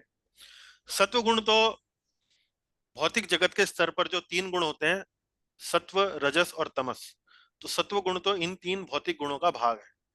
लेकिन शुद्ध सत्व जो है ये पूर्ण रूप से आध्यात्मिक है। जो 3 गुण हैं, सत्व, रजस, तमस, ये भौतिक हैं, लेकिन शुद्ध सत्व जो है वो पूर्ण रूप से विशुद्ध आध्यात्मिक है। और ये क्या है? भगवान की कौन सी शक्ति है? कौन सी शक्ति है शुद्ध सत्व? है रंगा, रंगा, अंतरंगा, अंतरंगा, अंतरंगा, अंतरंगा। बाकी शक्तियां, बाकी 2 शक्तियां और कौन कौन सी हैं? बहिरंगा और बहिरंगा और और तटस्था। और तटस्था, तटस्था, ठीक। लेकिन ये जो शुद्ध सत्व है ये पूर्ण रूप से आध्यात्मिक है, पूर्ण रूप से आध्यात्मिक है। तो मैं आग्रह करूंगा भक्तों से, यदि वो बोलने के लिए यदि अपना माइक्रोफोन खोलते हैं तो बोलने के बाद कृपया करके उसे पुनः बंद कर लें। निधि माता जी चूंकि पढ़ रही हैं तो वो खुला रहने दे सकती हैं, लेकिन अन्य भक्त जो है उन्हें बंद कर लें, क्योंकि बैकग्राउंड से थोड़ा नॉइज आता है। तो शुद्ध सत्व, वास्तव में ये शुद्ध सत्व भगवान की अंतरंगा शक्ति है। ये व्यक्ति के अंदर होती नहीं है। जब वो भक्ति करना आरंभ करता है तब भी नहीं होती है, लेकिन भक्ति करते करते करते करते जब वो धीरे धीरे भाव भक्ति की अवस्था में पहुंचता है, तब भगवान अपनी कृपा से उसके हृदय में शुद्ध सत्व का उदय करते हैं। शुद्ध सत्व उनके हृदय में, भक्तों के हृदय में या भक्त के हृदय में स्थान बनाता है। तो ये क्या है? ये भगवान का उपहार आपको मिलता है, बाहर से मिलता है। कहां से मिलता है? बाहर से, मतलब भगवान आपके हृदय में सीधा यहाँ पर शुद्ध सत्व का उदय करते हैं। शुद्ध सत्व पूर्णतः आध्यात्मिक होता है, यह भगवान की कृपा से हृदय में प्रकट होता है। इससे पहले, शुद्ध सत्व से पहले आसक्ति की अवस्था तक आपको शुद्ध सत्व नहीं मिलता है। आसक्ति से पहले, आसक्ति या रुचि या निष्ठा या अनर्थ निवृत्ति, तो शुद्ध सत्व नहीं होता है। लेकिन भाव की अवस्था में आकर यह शुद्ध सत्व प्रकट होता है। इसकी 3 शक्तियां कौन कौन सी हैं शुद्ध सत्व की? आह्लादनी, संधिनी और संवित। हाँ, बहुत बढ़िया, बहुत सुंदर। आह्लादनी, संधिनी और संवित। चलिए, अब आप यहां तक आ गई हैं तो ये बताइए कि आह्लादनी शक्ति का क्या कार्य है? आह्लादनी ज्ञान मिलता है इससे। नहीं, गुह्य संवित, ज्ञान। संवित, संवित से मिलता है। संवित इससे शक्ति आनंद, इससे आनंद, आनंद। आनंद। तो आह्लाद, आह्लाद मतलब आनंद। आह्लादनी शक्ति से क्या मिलता है? आनंद। आनंद। भगवान स्वयं को आनंद देते हैं और अपने भक्तों को आनंद प्रदान करते हैं। संवित शक्ति से क्या होता है? ज्ञान मिलता है, भगवान ज्ञान प्राप्त करते हैं। भगवान ज्ञान प्राप्त करते हैं और अपने भक्त को अपने बारे में ज्ञान भी इसी शक्ति के माध्यम से देते हैं। और संधिनी शक्ति मतलब ये आधार शक्ति है, भौतिक जगत है, आध्यात्मिक जगत है, इसका अस्तित्व जो है वो टिका रहता है। मतलब भौतिक जगत टिका हुआ है, वो किस शक्ति के कारण? वो संधिनी शक्ति के कारण टिका हुआ है। तो ये भगवान की जो अंतरंगा शक्ति है वो 3 शक्तियों का संयोग है, संधिनी, संवित और आह्लादनी। हमने अपनी भक्ति रसामृत सिंधु की कक्षाओं में भाव भक्ति वाला जो हमारा अध्याय है, जो हमारी कक्षाएं हैं, उनमें बड़ा विस्तार से हमने संवित, संधिनी और आह्लादनी शक्ति पर चर्चा करी है। अब आगे चलिए, पढ़िए। इस अवस्था में चित्त बहुत अशांत बहुत इस शांत। अवस्था में चित्त बहुत शांत व संतुष्ट होता है। हाँ रजोगुण एवं तमोगुण की अनुपस्थिति के कारण चित्त की अशांति व असंतोष दूर हो जाता है। हाँ, चित्त की अशांति व असंतोष दूर हो जाता है। इस अवस्था में चित्त बहुत शांत होता है। अभी हम कौन सी अवस्था में है? अभी हम है आसक्ति में। कहां पर है माता जी? आसक्ति, आसक्ति में। ठीक है, आसक्ति के बाद कौन सी अवस्था है? भाव, भाव अवस्था में हमने क्या क्या पढ़ा, क्या क्या हो जाता है? दो शक्तियां कौन कौन सी सक्रिय होती हैं? आह्लादनी और संवित, आह्लादनी से क्या होता है? आनंद, और संवित से क्या होता है? ज्ञान, किसका ज्ञान? भगवान का। भगवान का ज्ञान। भगवान का रूप, लीलाएं, गुण, सबका ज्ञान जो है वो है संवित शक्ति से आता है। ठीक है, तो अगला श्लोक जो है, आप क्या एक्सपेक्ट कर रहे हैं, उसमें क्या वर्णन होगा? अगली अवस्था कौन सी आएगी? भाव। प्रेम, यानी भाव के बाद प्रेम। भाव के बाद तो प्रेम आती है, आसक्ति के बाद कौन सी आती है? भाव, तो भाव भक्ति के हमने प्रेमा भक्ति। नहीं, भाव भक्ति के बाद प्रेमा भक्ति आती है ना, लेकिन भाव भक्ति में हमने जो उसके जो गुण पढ़े थे वो कौन कौन से पढ़े थे? आह्लादनी और संवित। संवित, संवित, ठीक है ना? यानी कि आनंद मिलने वाला है और ज्ञान मिलने वाला है, ये बातें हैं। तो अगले श्लोक में आप क्या एक्सपेक्ट कर सकते हैं? आनंद और ज्ञान का वर्णन, है कि नहीं? बताइए, जी। आना चाहिए नहीं आना चाहिए? देखते हैं आता है कि नहीं आता है। पढ़िए। एवं प्रसन्न मनसो एवं प्रसन्न मनसो भगवत भक्ति योगता भगवत भक्ति योगतः भगवत तत्व विज्ञानम भगवत तत्व विज्ञानम मुक्त संगस्य जायते। मुक्त संगस्य जायते। अब पढ़िए, पहली पंक्ति का अर्थ पढ़िए यहाँ पर, एवं प्रसन्न मनसो। मन प्रफुल्लित हो जाता है। तो माता जी आनंद मिल गया आपको? मतलब जी, आपको नहीं, यहाँ स्लाइड में आनंद कहाँ, उसका वर्णन कहाँ है, वो आपको दिख गया? जी। मन प्रफुल्लित हो जाता है, मन प्रफुल्लित हो जाता है। आगे देखिए अवस्था कौन सी लिखी है? भगवान की भक्ति में सेवा में संलग्न होकर या उसके संपर्क में आकर। भगवत भक्ति योगतः, भगवान की भक्ति में सेवा में संलग्न होकर या उसके संपर्क में आकर, है तो मन प्रफुल्लित हो जाता है। यहाँ क्या अवस्था दी गई है? यहाँ देखिए 11वां नंबर, भाव। तो भाव में आह्लादनी शक्ति जो है वो प्रमुख होती है, ये भी पढ़ा था हमने, ध्यान होगा आपको। जी, आह्लादनी शक्ति है भगवान की भक्ति में सेवा में संलग्न होकर, भगवत भक्ति योगता या उसके संपर्क में आकर, है तो ये कौन सी अवस्था बताई गई है? प्रेम, भक्ति में प्रेम। और उसके बाद पढ़िए, यहाँ पर पढ़िए, पर्पल। समस्त भौतिक संगति से मुक्त होने पर मुक्ति की अवस्था में व्यक्ति को भगवान का सही वैज्ञानिक ज्ञान प्राप्त होता है। सही वैज्ञानिक ज्ञान प्राप्त होता है। अब ये वास्तव में ज्ञान तो यहाँ प्राप्त होना शुरू हो जाता है भाव की अवस्था में, लेकिन अंत में ये वास्तव में इन्होंने यहाँ प्रेम से भी आगे दो अवस्थाएं बताई हैं, दर्शनम और हरेर माधुर्यानुभाव, है तो सही वैज्ञानिक ज्ञान मतलब पूर्ण वैज्ञानिक ज्ञान। जब भाव की अवस्था होती है तो केवल भक्ति की एक किरण मात्र होती है, भाव की एक किरण मात्र होती है, लेकिन अंत में ये किरण जो है वास्तव में पूरा सूरज के माफिक, सूरज की तरह आपको पूरा आपका हृदय जो है वो घेर लेती है, भर जाता है आपका हृदय। तो अलग अलग अवस्थाएं देखिए, यहाँ भाव और प्रेम दो अवस्थाओं की बात हो रही है रूप गोस्वामी जी के वर्णन के अनुसार, लेकिन विश्वनाथ चक्रवर्ती के अनुसार रति है, फिर प्रेम भक्ति है, और प्रेम भक्ति से आगे भी क्या है? दर्शनम। दर्शनम की व्याख्या पढ़िए जरा यहाँ। विज्ञानम अनुभव करना, प्रेम के बाद अनुभूतियां होती हैं। हाँ, तो जब भगवान का प्रेम हमारे हृदय में प्रकट होता है तो उसके बाद व्यक्ति को अलग अलग अनुभूतियां होती हैं, अलग अलग साक्षात्कार होता है भगवान का, भगवान का दर्शन, भगवान का जो प्रेम है उसका अनुभव करना, वो सब आता है। उसको दर्शनम की संज्ञा दे रहे हैं विश्वनाथ चक्रवर्ती ठाकुर। और उसके बाद पढ़िए 14th। हरेर माधुर्यानुभाव, श्री हरि की माधुर्यता का प्रत्यक्ष अनुभव। हाँ, तो पहले प्रेम का अनुभव होता है, फिर भगवान हरि की मधुरता का अनुभव होता है। तो प्रेम के बाद दर्शनम और दर्शनम के बाद हरेर माधुर्यानुभाव। अब इस पर थोड़ी चर्चा करेंगे इस श्लोक पर, पढ़िए। भाग 1.1.11 में पूछा गया था, ब्रूहि भद्राय भूतानाम येनात्मा सुप्रसीदति। सभी जीवों के कल्याण के लिए वह उपाय बताएं जिनसे उनका हृदय पूर्णतः प्रसन्न हो।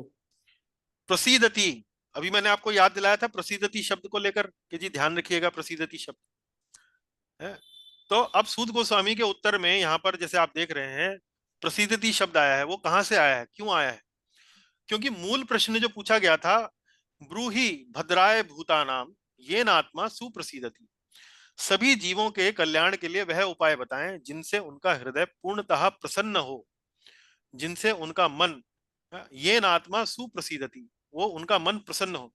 तो अब इस श्लोक में देखिए, इस श्लोक में कहा आया है एवं प्रसन्न मनसो, मन प्रफुल्लित हो जाता है। पिछले श्लोक में कहा आया है स्थितम सत्वे प्रसीदति। ठीक है, तो कहने का भाव यह है कि सूत गोस्वामी जी जो प्रश्न पूछा गया था उस प्रश्न का उत्तर बड़ा सटीक रूप से उसी प्रकार दे रहे हैं जिस प्रकार से प्रश्न पूछा गया था। तो भागवतम 1:1:11 में यह प्रश्न पूछा गया है, ब्रूहि भद्राय भूतानाम येन आत्मा सुप्रसीदति। अब चर्चा कहां की गई है देखिए, पढ़िए माता जी। भाग 1.2.6 में बताया गया है कि वह उपाय भगवान अधोक्षज की भक्ति है। यतो भक्तिर अधोक्षजे, यतो भक्तिरधोक्षजे, स वै पुंसां परो धर्मो यतो भक्तिरधोक्षजे अहेतुकी अप्रतिहता ययात्मा सुप्रसीदति। फिर से वही शब्द सुप्रसीदति। तो 6वें श्लोक से शुरू करते हैं सुप्रसीदति, फिर आपका ये आते हैं 19वें श्लोक में सुप्रसीदति, उसके बाद फिर 20वें श्लोक में एवं प्रसन्न मनसो। तो सुप्रसीदति प्रसन्न मनसो अभी आगे भी आएगा, एक बार फिर आएगा। तो ये उसी मूल प्रश्न का उत्तर बार बार यहाँ दिया जा रहा है। आगे पढ़ें। भाग 1.2.19 में भी वर्णन है, व्यक्ति सत्व में स्थित हो जाता है, स्थितम सत्वे प्रसीदति।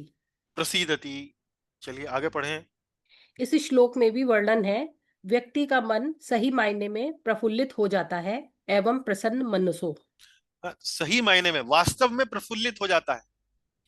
सही मायने में मतलब ये वास्तविक प्रसन्नता है, वास्तविक सुख है, वास्तविक एक तरह से हैप्पीनेस है। हम जो भौतिक जगत में निवास करते हैं, हम कहेंगे जी प्रभु जी हम भी हैप्पी होते हैं, कई बार ऐसा तो नहीं है, हम भी हंसते हैं, मुस्कुराते हैं, गाते हैं, खेलते हैं, कूदते हैं। हाँ, हम भी प्रसन्न होते हैं। मान लीजिए कभी छोला भटूरा खा लिया तो प्रसन्न हो गए, लेकिन वो प्रसन्नता वास्तव में सही मायने में प्रसन्नता नहीं है। वो तो मात्र हमारी जो इच्छा है उसको पूर्ण होने पर जो एक संतोष मिलता है, जो प्रसन्नता मिलती है, केवल वो उतनी ही प्रसन्नता है। लेकिन उसमें सार्थक सकारात्मक कुछ भी नहीं होता है। सार्थक और सकारात्मक प्रसन्नता तो मात्र जब भगवान की कृपा होती है, जब उनकी आह्लादनी शक्ति हमारे हृदय में प्रवेश करती है, उनकी कृपा से, बाहर से जब वो हमें मिलती है भगवान की कृपा से, तब वास्तव में जो प्रसन्नता होती है उसको यहाँ पर बताया गया है एवं प्रसन्न मनसो। उसी बात को बार बार सुप्रसिद्धति सुप्रसिद्धति करके यहाँ पर स्पष्ट किया जा रहा है सूत गोस्वामी जी द्वारा। तो ये सामान्यतः हम जो प्रसन्नता अनुभव करते हैं वे मात्र हमारी भौतिक इच्छाओं की पूर्ति के कारण होती है। वो प्रसन्नता प्रसन्नता नहीं है। इच्छा फिर से जागेगी तो फिर से हम अप्रसन्न हो जाएंगे, जब पूरी होगी फिर से पूरा हो जाएंगे। लेकिन हम गलती से ये सोच बैठते हैं कि हमारी प्रसन्नता तो वास्तव में छोला भटूरा पूरी कर रहा है, लेकिन वो छोला भटूरा प्रसन्नता नहीं दे रहा है। 10 छोले भटूरे खाने के बाद फिर से 11वां खाएंगे तो प्रसन्नता नहीं देगा वो। तो वास्तव में प्रसन्नता वहां से नहीं आ रही है, वास्तव में प्रसन्नता आ रही है केवल हमारी इच्छाओं की पूर्ति के कारण वो प्रसन्नता हम अनुभव करते हैं। आगे चले, पढ़े माता जी। भक्ति की उन्नत अवस्थाओं का वर्णन, भाव, प्रेम, दर्शनम, हरेर माधुर्यानुभाव। तो यहाँ पर हाँ पढ़िए पढ़िए। ये अवस्थाएं भगवान की कृपा के बिना नहीं मिल सकती। हाँ, तो यहाँ भाव का जो अवस्था है उसके बाद से जो भी ये कृपा जो है यहाँ सीधा भाव वाली अवस्था में होती है, विशुद्ध सत्व।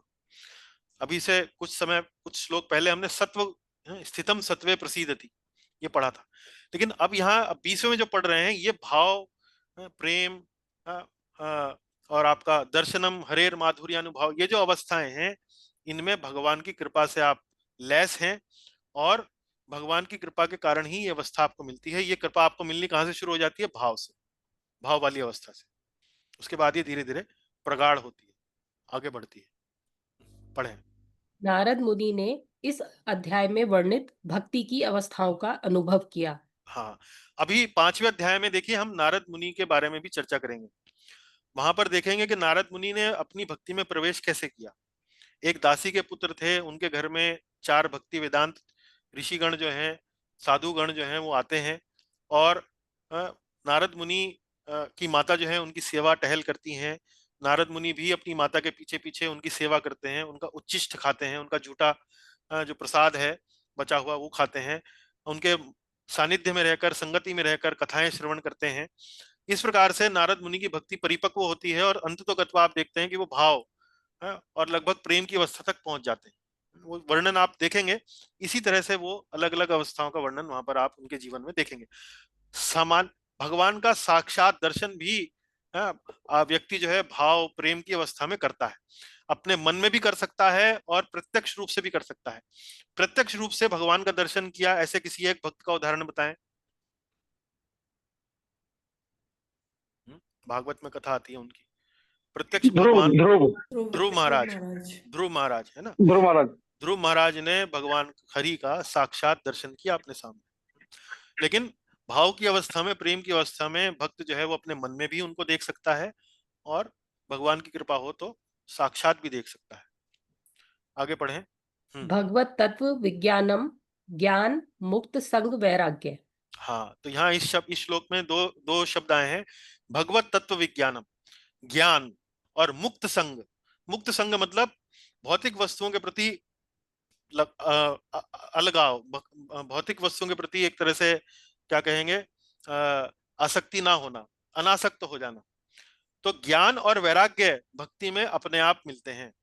जनात्याशु वैराग्यम ज्ञानम च यद हेतुकम, हमने आरंभ में कुछ श्लोकों में ये पढ़ा था ना, जनत्याशु वैराग्यम ज्ञानम च यद अहेतुकम।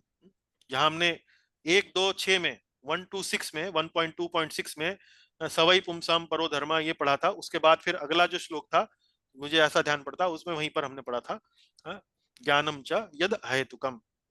कहने का मतलब यह है कि भक्ति के 2 पुत्र हैं, जुड़वा पुत्र हैं, ज्ञान और वैराग्य। दोनों साथ साथ रहते हैं, दोनों एक साथ आते हैं। जब वैराग्य आता है या जब ज्ञान आता है तो वैराग्य अपने आप आ जाता है। ज्ञान किसका? ज्ञान भगवान का। जब हमें यह स्पष्ट हो जाता है कि हम तो भगवान के दास हैं, तो वैराग्य साथ साथ पीछे पीछे चला आता है। तो भक्ति जो है वो वास्तव में ऐसा नहीं है कि उनके पुत्र नहीं है। माता के, भक्ति माता के 2 पुत्र हैं, उनका नाम है ज्ञान तथा वैराग्य। तो उसका भी वर्णन 20वें श्लोक में है, ज्ञान वैराग्य का।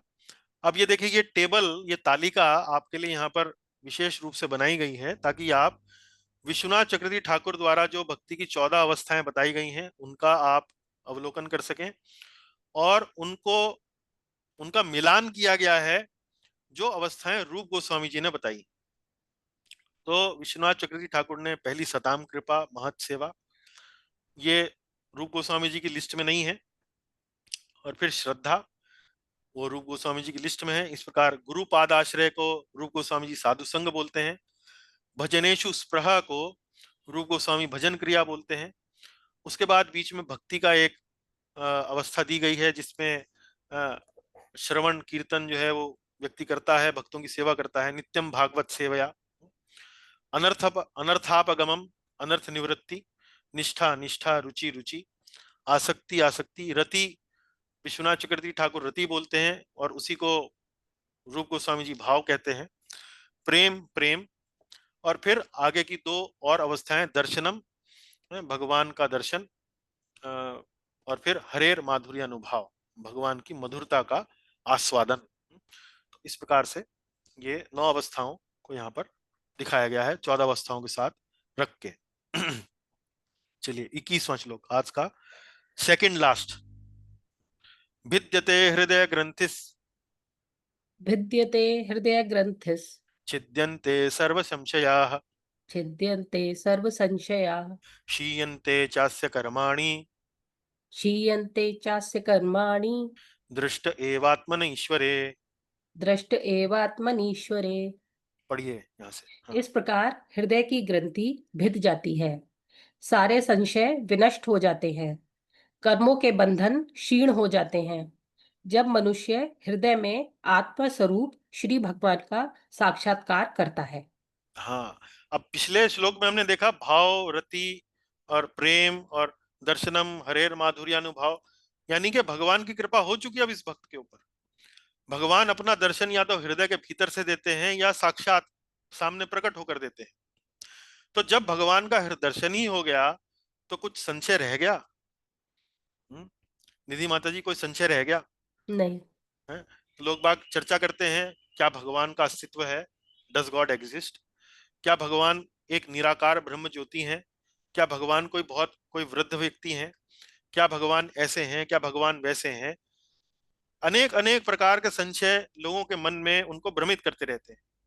लेकिन अब जब भक्ति करने से, जिस प्रकार शास्त्रों में बताया गया है, गुरुजनों ने बताया है, अब भगवान का भाव उनकी कृपा से हृदय में प्रकट हो गया है, भगवान का दर्शन हो चुका है, तो पता है कि भगवान तो अरे श्याम सुंदर हैं, भगवान तो पीतांबर धारी हैं, भगवान तो मुरलीधर हैं, भगवान तो मोर मुकुटधारी हैं, भगवान तो घनश्याम के समान नील वर्ण वाले हैं।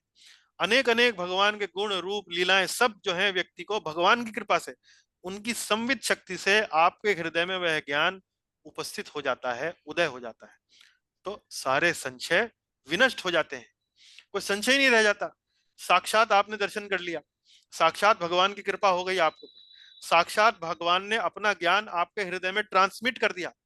तेने ब्रह्म हृदय आदि कवे, ब्रह्मा जी को भी उन्होंने ज्ञान कैसे दिया? हृदय के माध्यम से दिया। हमें भी, सामान्य व्यक्तियों को भी, जीवों को भी भगवान इसी प्रकार से हृदय के माध्यम से ही, उनके चित्त के माध्यम से ही, अपनी संवित शक्ति के माध्यम से ही ज्ञान प्रदान करते हैं। और जब हम कर्म के बंधनों में क्यों पड़ते हैं? हम कर्म के बंधनों में तभी पड़ते हैं जब वास्तव में हम भगवान से दूर रहते हैं, हम भगवान के बारे में जानते नहीं हैं, हम भगवान से विमुख रहते हैं। लेकिन जब भगवान का साक्षात दर्शन हो गया तो अब कर्म के बंधन बचेंगे क्या? नहीं बचेंगे, वो क्षीण हो जाएंगे। तो सारे संशय नष्ट हो गए, कर्म के बंधन क्षीण हो गए, हृदय की ग्रंथि भिद गई, हृदय में कोई आकर्षण है, कोई भौतिक वस्तु के लिए कोई आसक्ति है, वो भी भिद गई, खत्म हो गई। कब हो गई? जब मनुष्य हृदय में आत्मा स्वरूप श्री भगवान का साक्षात्कार करता है। भिद्यते हृदय ग्रंथिस, हृदय की ग्रंथि भिद जाती है। छिद्यंते छिन्न भिन्न सर्व संशया, सारे संशय छिन्न भिन्न हो गए हैं, विनष्ट हो गए हैं। शीयंते, शीयंते मतलब क्षीण हो गए हैं, कमजोर हो गए हैं। चास्य कर्माणि दृष्ट एव आत्मनि ईश्वरे, दृष्ट मतलब देखना, आत्मनि, आत्मनि शब्द के भी दो अर्थ लगाए गए हैं। एक तो आत्मनि शब्द का अर्थ लगाया है मन, दूसरा आत्मनि शब्द का लगाया है अर्थ साक्षात भगवान का प्रकट होना। और एक शब्द प्रभुपाद जी ने जो आत्मनि शब्द का अर्थ लगाया वो लगाया है आत्मा, आत्मा। तो हम धीरे धीरे आगे जो श्लोक का जो चर्चा है उसमें ये सब बातें एक बार सिलसिलेवार तरीके से उसको कवर करेंगे।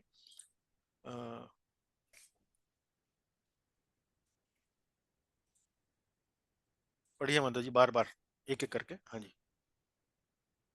एक बार भगवान का दर्शन होने पर सारे संशय दूर हो जाते हैं। संशयों के उदाहरण, भगवान निराकार हैं, प्रकाश पुंज हैं, वृद्ध व्यक्ति हैं इत्यादि। तो भगवान को लेकर अनेक अनेक संशय हैं। अब जब भगवान साक्षात इन पर्सन आपको दर्शन दे चुके हैं तो कोई संशय रह गया? कोई संशय नहीं रह गया। अगला पढ़ें। संशय का अन्य उदाहरण, क्या वास्तव में हरे कृष्ण महामंत्र के जप से हम प्रगति कर सकते हैं? तो ये संशय भी रहते हैं कि अरे हम इतने समय से हरे कृष्ण महामंत्र का जप कर रहे हैं, क्या वास्तव में कुछ होगा? अब जब भगवान प्रकट हो गए, भगवान का दर्शन हो गया, उनकी अनुभूति हो गई, साक्षात्कार हो गया, तो कोई संशय नहीं रह जाता है, ये अर्थ है इसका। आगे पढ़ें। हाँ। आत्मनि शब्द के विभिन्न अनुवाद, मन, आत्मा, भगवान। तो मैंने आपको बताया भगवान कहाँ प्रकट होते हैं, या तो हृदय में, मन। दृष्ट एवात्मनि ईश्वरे, एव आत्मनि, आत्मनि यानी के आत्मा। तो जो ईश्वर हैं, जो भगवान हैं, वो कहाँ प्रकट हो रहे हैं? मन में है। दूसरा अर्थ इसका क्या है? आत्मा। आत्मा का अर्थ कैसे समझेंगे? देखिए, जब भगवान का साक्षात्कार होता है तो अपने बारे में भी, अपने स्वरूप के बारे में भी, अपने आत्म स्वरूप का ज्ञान भी हमें हो जाता है। वह वैसे ही है, यदि आप कल्पना करें कि भगवान सूर्य के समान है, तो यदि सूर्य नहीं होता है, अंधकार होता है, तो क्या हम अपने आप को देख सकते हैं? नहीं देख सकते, क्योंकि अंधकार है। लेकिन जब सूर्य हमारे सामने होता है तो हम सूर्य को भी देख सकते हैं, और सूर्य के प्रकाश में चारों ओर जब उजाला हो गया है तो हर वस्तु को देख सकते हैं, अपने आप को भी देख सकते हैं, अपना हाथ देख सकते हैं, अपने अपना शरीर देख सकते हैं, अपने आप को भी देख सकते हैं। तो यहाँ पर प्रभुपाद जी ने विशेष रूप से आत्मनी शब्द का अनुवाद आत्मा के रूप में किया है। आत्मा शब्द से वो क्या समझाना चाह रहे हैं कि भगवत तत्व का विज्ञान से, भगवान का दर्शन होने से हमें आत्म स्वरूप का ज्ञान भी ऑटोमेटिकली अपने आप हो जाता है। और तीसरा अनुवाद है भगवान। भगवान का मतलब क्या है? आत्मनी। भगवान का मतलब यह है कि भगवान हमारे शरीर के जो आत्मा है, तो दो आत्मा है ना, जैसे आत्मा और परमात्मा। तो परमात्मा कह सकते हैं, उस परमात्मा का ध्यान भी हमें हो जाता है, परमात्मा का दर्शन भी हो जाता है, लेकिन वो साक्षात हमारे सामने। आगे पढ़ें। दृष्ट एवात्मनि ईश्वरे, परमात्मा का दर्शन मन में करना, भगवान का दर्शन आंखों से करना, आत्म रूप में स्वयं का दर्शन करना। हाँ, तो ये तीनों का अर्थ मैंने यहाँ पर स्पष्ट कर दिया। मन मतलब परमात्मा का दर्शन मन में करना, भगवान का दर्शन साक्षात सामने करना, और आत्मा मतलब आत्म रूप में स्वयं का दर्शन करना। भगवान की उपस्थिति में, भगवान के जो अब ज्ञान मिल चुका है, तो हमें बड़ा स्पष्ट हो जाता है कि हम भगवान के सेवक हैं, भगवान हमारे स्वामी। भगवान के बिना जीवन में कोई गति नहीं। भगवान ही वास्तव में हर जगत का, हर वस्तु का आधार है। आप देखिए, ध्रुव महाराज की कथा में जैसे ही भगवान दर्शन देते हैं, अपना शंख ध्रुव महाराज के मस्तक पर लगाते हैं, तो वो 5 वर्ष का बालक अनेक अनेक लंबी चौड़ी वो कविताएं, पद, छंद जो है वो गाने लगता है। अब उसने वो कविताएं कहाँ से पढ़ी? वो छंद, वो श्लोक उसको कहाँ से गुण आया? कहाँ से उसको इतनी शक्ति आई? वो भगवान की संवित शक्ति से उसको वो जो ज्ञान है उसको उसके हृदय में भगवान प्रसारित करते हैं। उसी ज्ञान के बल पर वो भगवान का गुणगान कर पाता है ध्रुव महाराज। तो चलिए आगे चलिए। हाँ, भगवान के दर्शन होने पर हृदय में अविद्या रूपी ग्रंथि ढीली पड़ जाती है। अविद्या, हम भगवान के सेवक, भगवान हमारे स्वामी। हाँ, तो भगवान का दर्शन होने पर अब कोई अविद्या नहीं रह गई, तो साक्षात भगवान सामने है, उन्होंने अपनी संवित शक्ति से हमें ज्ञान प्रदान कर दिया है। तब वो जो अविद्या की जो ग्रंथि है, अविद्या क्या? अविद्या मतलब हम भगवान को भूल जाना ही अविद्या है। भगवान से हमारा संबंध है, हम, भगवान हमारे स्वामी हैं, हम उनके सेवक हैं, हम उनके दास हैं, भगवान से हमारा संबंध है। इन सब बातों की विस्मृति, भूल ही वास्तव में अविद्या है। लेकिन अब जब भगवान साक्षात हमारे सामने है, हमारे को दर्शन दे चुके हैं, तो ये जो अविद्या है ये दूर भाग जाती है, ये ढीली पड़ जाती है। चले। जीव कर्म बंधन में कृष्ण को भूल जाने के कारण पड़ता है। जब भगवान का दर्शन हो जाता है तो कर्मों की श्रृंखला भी टूट जाती है। तो जब अविद्या के कारण वो इस प्रकार के कार्य करता है कि उससे कर्मों के बंधन में फंसता चला जाता है। उसे मालूम ही नहीं है कि क्या सही है क्या गलत है। वो तो अपना भौतिक प्रलोभनों के प्रभाव में आकर उल्टे सीधे कार्य करता रहता है। कर्म की ग्रंथि जो है उलझती जाती है और मजबूत होती चली जाती है। लेकिन अब ये सब ज्ञान मिलने से कर्म की ग्रंथि भी, श्रृंखला भी टूट जाती है। ठीक है, तो ये हो गया पिछला श्लोक। अब यहाँ पर सूत गोस्वामी जी अपने इस पूरी चर्चा को यहाँ पर एक तरीके से समाप्त करेंगे, उन पर अपना अंतिम स्टेटमेंट यहाँ देंगे। अतो वै कवयो नित्यम, अतो वे कवयो नित्यम, भक्तिम परमया मुदा, भक्तिम परमया मुदा, वासुदेवे भगवती, वासुदेवे भगवती, कुर्वन्त्यात्म प्रसादनीम। कुर्वन्त्यात्म प्रसादनीम। देखिए, प्रसादनीम शब्द फिर आया है, आत्मा को प्रफुल्लित करती है। है वो, जैसे मैंने आपको प्रसीदते शब्द जो आपको मैंने बताया था, वो 3-4 बार यहाँ पर उनके उत्तर में आ चुका है। तो कहने का मतलब यह है कि ये उन्हीं प्रश्नों का उत्तर सूत गोस्वामी जी दे रहे हैं। पढ़ें आगे माता जी। अतः ज्ञानी पुरुष सदा ही भक्ति करते हैं अत्यंत आनंद से भगवान वासुदेव की। यह भक्ति आत्मा को प्रफुल्लित करती है। कुर्वन्ति मतलब करती है, आत्म मतलब आत्मा को या हृदय को या मन को, प्रसादनी, प्रसादनी मतलब आनंद देती है, प्रसाद देती है। और अतो वही कवयो, कवयो का मतलब क्या है? ज्ञानी पुरुष, जो आध्यात्म के मार्ग में लगे हुए हैं, प्रयास कर रहे हैं। नित्यम, नित्यम मतलब सदा, सदा ही भक्ति करते हैं। भक्तिम परमया मुदा, परमया मुदा मतलब अत्यंत आनंद से, मुदा मतलब आनंद। वासुदेव भगवती, किसकी भक्ति? भगवान वासुदेव की। और इसका परिणाम क्या होता है? भक्ति आत्मा को प्रफुल्लित करती है। अतः, अतो वही, अतो, अतः, अतः मतलब देयरफॉर, पूरा लंबा चौड़ा स्टेटमेंट दिया और फिर देयरफॉर दिस हैपेंस। सो इस तरह से वो कह रहे हैं। चलिए पढ़िए पहली पंक्ति। यहाँ पर भक्ति प्रक्रिया की चर्चा को समाप्त करते हैं। तो सूद गोस्वामी जी ने अब तक भक्ति की प्रक्रिया दी है। आदो श्रद्धा, साधु संग, भजन क्रिया, अनर्थ निवृत्ति है। उसके बाद अनेक अनेक अवस्थाएं, उसकी 9 अवस्थाएं, 14 अवस्थाएं, इस प्रकार से वर्णन है। अब यहाँ उस प्रक्रिया की, भक्ति की जो प्रक्रिया की जो चर्चा आरंभ की थी 16वें से लेके 22वें श्लोक तक, उस चर्चा का समापन अब यहाँ हो रहा है। पढ़ें आगे। वासुदेवे भगवती, भगवान वासुदेव की भक्ति का उल्लेख। हाँ, विशेष रूप से वासुदेव भगवती लिखा है, मतलब किसकी भक्ति स्पष्ट कर दिया गया है।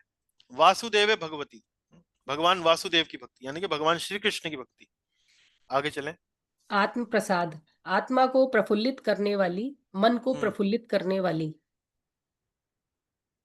तो वो शब्द जो है वो फिर से दोहराया यहाँ पर, आत्म प्रसाद। आगे देखें।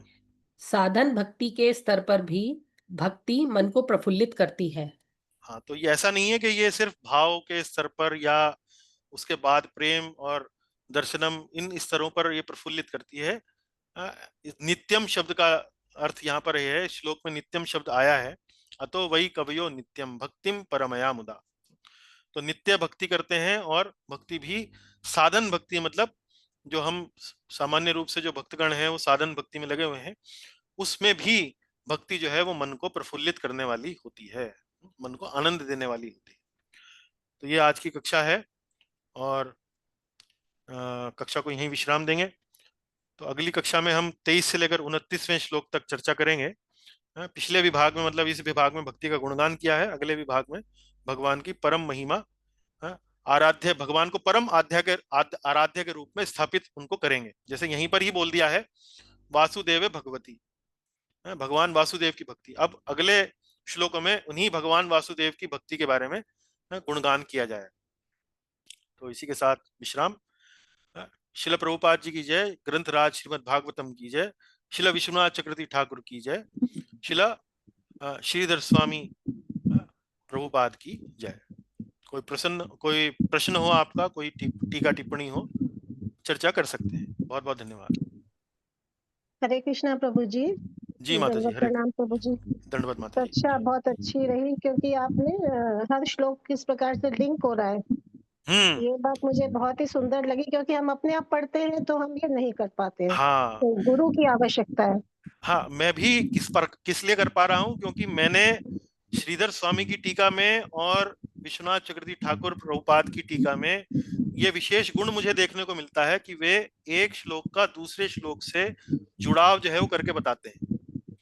ये प्रवाह जो है वो आपको उनकी टीकाओं में पढ़ने को देखने को मिलता है। तो मैं 3-4 टीकाएं मिलके आपको पढ़ाता हूँ, जिसमें हर जगह से, जैसे कहीं से कुछ अच्छा ले लिया, कहीं से कुछ अच्छा ले लिया, कहीं प्रभुपाद जी की जो अच्छी बातें हैं वहां से ले ली, कहीं उनकी बातें वहां से ले ली। जो जो मुझे विशेष रूप से आकर्षित करता है वो तो मैं लेता ही हूँ और आपको सबको समझाने का प्रयास करता हूँ। जी जी प्रभु जी, 2 प्रश्न है जी। जैसे श्लोक में आया यतो भक्ति रथोक्षजे, तो अथोक्षज शब्द बहुत बार आता है जो भगवान के लिए प्रयुक्त होता है, इसका कृपया विस्तार थोड़ा सा बताइए। अथोक्षज, अक्षज, अक्ष बोलते हैं माता जी आंखों को, आंखों से मतलब यहाँ पर है इंद्रियां। अक्षज, अक्षज मतलब इंद्रियों से उत्पन्न ज्ञान। हम जैसे सामान्य जगत में अपना ज्ञान लेते हैं तो इंद्रियों के माध्यम से लेते हैं। लेकिन मनुष्य की जो इंद्रियां हैं वो, उनमें 4 दोष हैं, वो आपने पढ़े होंगे। ये उनमें त्रुटि करने का दोष है, उनमें भ्रमित होने का दोष है, उनमें धोखा देने का दोष है। इस प्रकार से 4 दोष बताए गए हैं।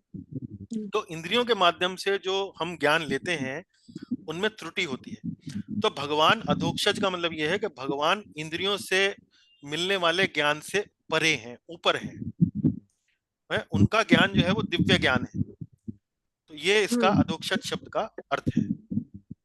जो भौतिक जगत से भी परे हैं, दिव्य हैं, वो भगवान श्री कृष्ण, जो दिव्य जी ज्ञान प्रभु के द्वारा ही समझे जा सकते हैं, जाने जा सकते हैं, वो भगवान अधोक्षज।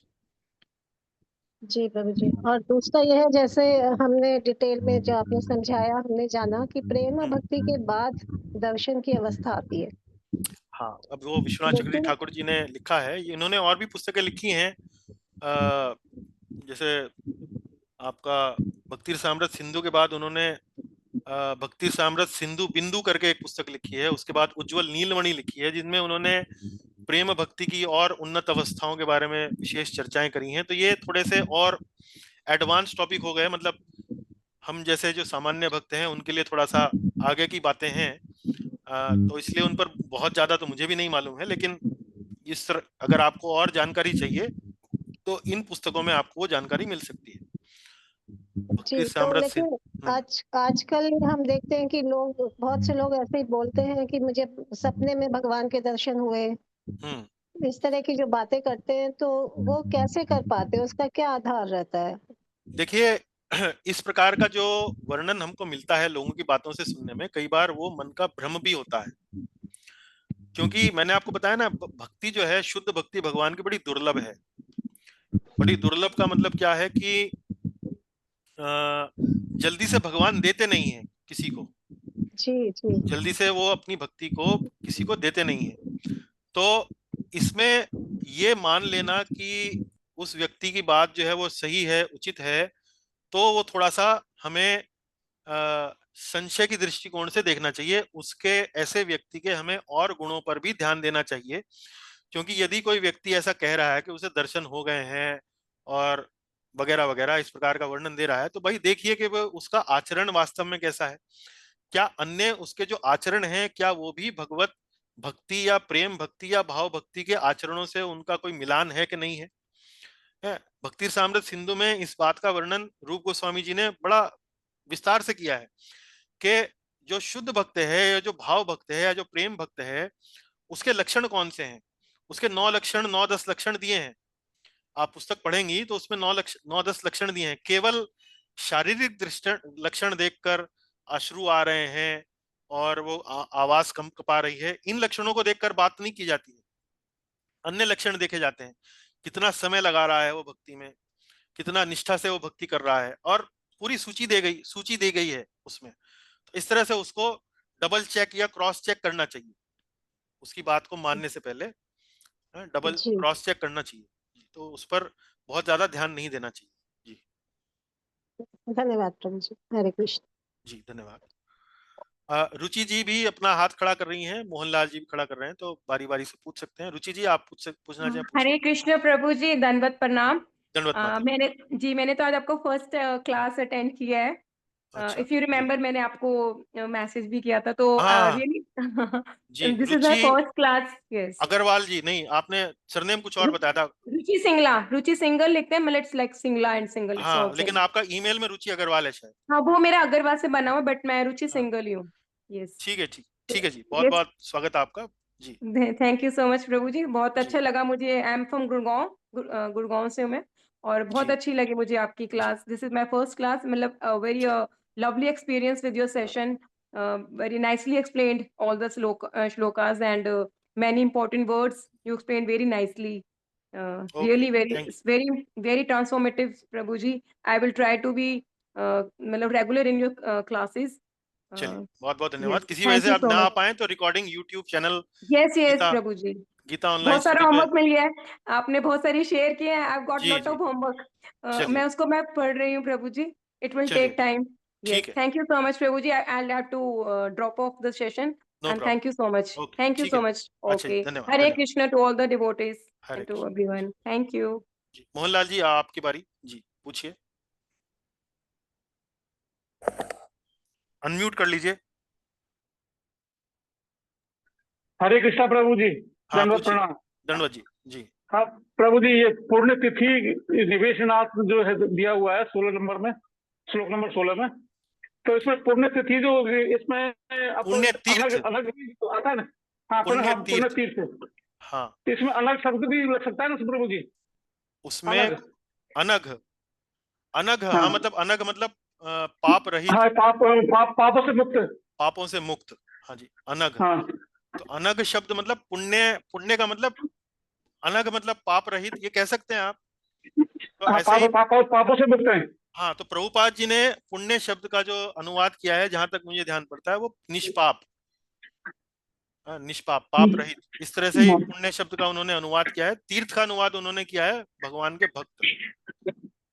जी विश्वनाथ चक्रवर्ती ठाकुर ने तीर्थ शब्द का अनुवाद किया है गुरु, और श्रीधर स्वामी ने तीर्थ शब्द का अनुवाद किया है तीर्थ स्थान। तीर्थ स्थान, अलग हाँ। अलग अलग अलग तरीके से तीनों महान भागवत भक्तों ने इनका अलग अलग प्रकार से अनुवाद किया है, पर तीनों ही अनुवाद जो है पढ़ने में रोचक हैं, आनंद देने वाले हैं जी। दूसरा क्वेश्चन प्रभु जी ये था मेरा, ये हम्म। कामवीर कंचन ये अनर्थ निवृत्ति में आते हैं सर प्रभु जी? अनर्थ निवृत्ति में तो ये काम, क्रोध, लोभ, मोह, मद, मत्सर्य 6 विकार हैं। अच्छा, कामवीर कंचन कौन सी में? कामनी कंचन इन्हीं का ही भाग है, कामनी कंचन तो इन्हीं का ये ही भाग है। अनर्थ काम मतलब अनर्थ, कामनाएं, क्रोध मतलब जब हाँ। कामनाएं पूरी ना हो तो फिर क्रोध आता है। और काम क्रोध लोभ, कामना पूरी हो जाए तो फिर लोभ बनता है। बहुत ज्यादा भौतिक कामनाएं आपकी पूरी हो जाएं तो आप लोभी बन जाते हैं, और मिले और मिले। काम क्रोध तो लोभ ये मोह मद मत्सर्य, इस ये प्रकार से छह अनर्थ हैं, ये दूर हो जाते हैं। तो अनर्थ निवृत्ति में ये भी। अच्छा, अनर्थ तीसरा निवृत्ति ये में, प्रभु जी मन से, हाँ हाँ। हाँ बोलिए बोलिए। और तीसरा प्रभु जी ये है कि मन से जो दर्शन करना है, ये मन से दर्शन तो ऐसे होते हैं जैसे अब मैंने आंख बंद कर ली और आंख बंद करके और भगवान के मंदिर में चला गया मैं, वो क्या नाम है, दिल्ली के इस्कॉन मंदिर में, और वहां दर्शन पहले किए थे उनको स्मरण करना, तो ये नहीं हो सकता है मन के दर्शन? ये मन के दर्शन नहीं कहलाएगा। मैंने आपको बताया ना, ये दर्शन जो होते हैं, ये भगवान जब तक आपको शुद्ध सत्व, जो भगवान की अंतरंगा शक्ति है, और ये भगवान की कृपा से मिलती है। ये ऐसा नहीं है कि हम अपने प्रयास से हमें मिलता है। हम आंख बंद कर लेंगे और बड़ा जोर लगाएंगे और बहुत देखेंगे, अंदर खोजेंगे, घुसने की कोशिश करेंगे, उससे नहीं होता है। ये भगवान जब हमें इस प्रकार का अंतरंगा शक्ति के माध्यम से ये शुद्ध सत्व हमारे हृदय में उदय करते हैं, उसकी किरण का उदय करते हैं, तब ये हमें भगवान अपना दर्शन मन में दिखाते हैं, हम देख पाते हैं। ये वो है। जी प्रभु जी, तो धन्यवाद। उसके लिए आप बहुत ज्यादा प्रयास न करें, आप भक्ति करें, और भगवान की जब कृपा होगी तो वो आपको मिलेगा। प्रभु जी भक्ति कर रहे हैं, आपका बस पत्थरों पे चल रहे हैं, नोट्स बना रहे हैं, इसी में लगे रहते हैं, याद बस करते हैं। ये हमारे हाथ में है, ये हमारे हाथ में है। ये करें, चाहे आप भक्ति करने के लिए उत्साहित हो चाहे ना हो, चाहे इंद्रियां आपके नियंत्रण में हो, चाहे आप कहीं चूक जाएं, चाहे आप कहीं व्यथित हो जाएं, लेकिन ये श्रद्धा बनाकर रखें कि मुझे भक्ति करनी है। एक दिन मुझे सफलता मिलेगी। बस ये श्रद्धा से आप चलते रहें। भाई यही आपके और हमारे हाथ में है। अपना अंतरंगा शक्ति से हमें ये अपने विशुद्ध सत्व का उपहार देना, ये भगवान की जब मर्जी होगी, कृपा होगी, वो कर लेंगे। लेकिन हम अपना कर्म, अपना कर्तव्य भक्ति का करते रहें जी। ठीक, थैंक यू प्रभु जी, धन्यवाद। तुषार गुप्ता जी, आपका प्रश्न।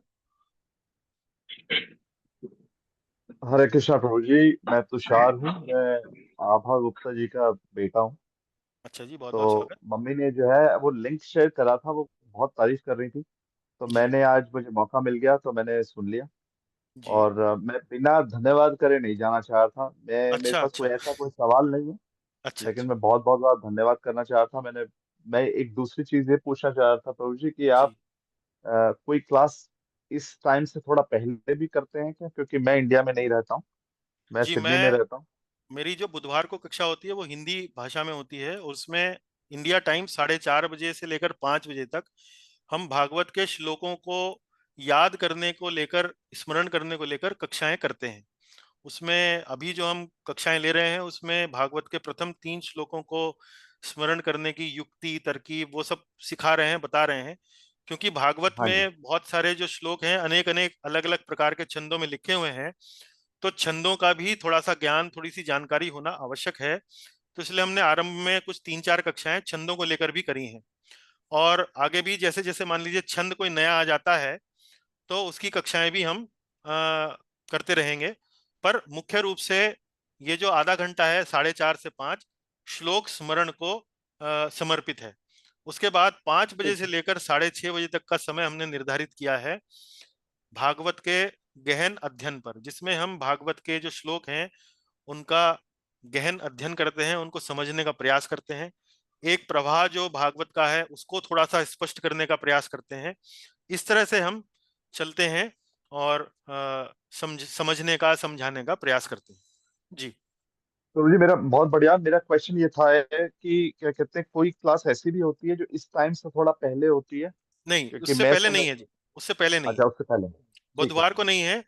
हमारी जितनी भी कक्षाएं हैं वो समझ लीजिए 5:30 बजे से शुरू होती हैं। शनिवार को जो ठीक होती है। है वो गीता श्लोक स्मरण की है, वो 5:30 से है। अ, रविवार को जो कक्षा है वो तत्व संदर्भ करके जीव गोस्वामी जी का एक पुस्तक है, वो भी बहुत बढ़िया पुस्तक है, अंग्रेजी में वो कक्षा होती है, वो भी शाम 5:30 बजे से ही शुरू होती है। जी ठीक है प्रभु जी। जी। तो 5:30 इंडिया टाइम आप याद रखें, हमारी जो सारी कक्षाएं हैं वो इसी समय होती हैं। ठीक है प्रभु जी, मैं ध्यान रखूंगा। बस ये है कि मेरे लिए थोड़ा लेट हो जाता है, तो मैं इसलिए सोच रहा था, नहीं तो मैं रिकॉर्डेड लिंक पे सुन सकता हूँ, हाँ, मैंने अभी आप क्लास में रिकॉर्डिंग सुना। रिकॉर्डिंग लिंक से कभी समय मिले तो ज्वाइन करें, नहीं तो रिकॉर्डिंग लिंक से आप लाभ लें। जी ठीक है प्रभु जी। जी। हरे कृष्णा अन्य, प्रभु जी। हरे कृष्ण जी, बहुत बहुत धन्यवाद। अन्य कोई प्रश्न? बहुत धन्यवाद। नहीं जी। जी, Prabhuji, Hare Krishna. This Hare is Krishna. Kirit Katyal. किरीट जी नमस्कार, बहुत बहुत स्वागत। जी Namaskar. जी।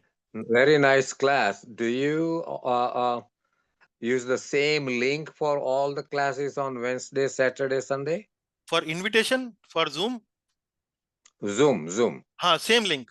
हमारे पास जूम अकाउंट है, वो एक ही लिंक हर बार इनविटेशन में वही अपीयर होता है, वही पासवर्ड है, वही लिंक है, वही नंबर है मीटिंग आईडी का, एक ही नंबर है, एक ही पासवर्ड है, एक ही लिंक है।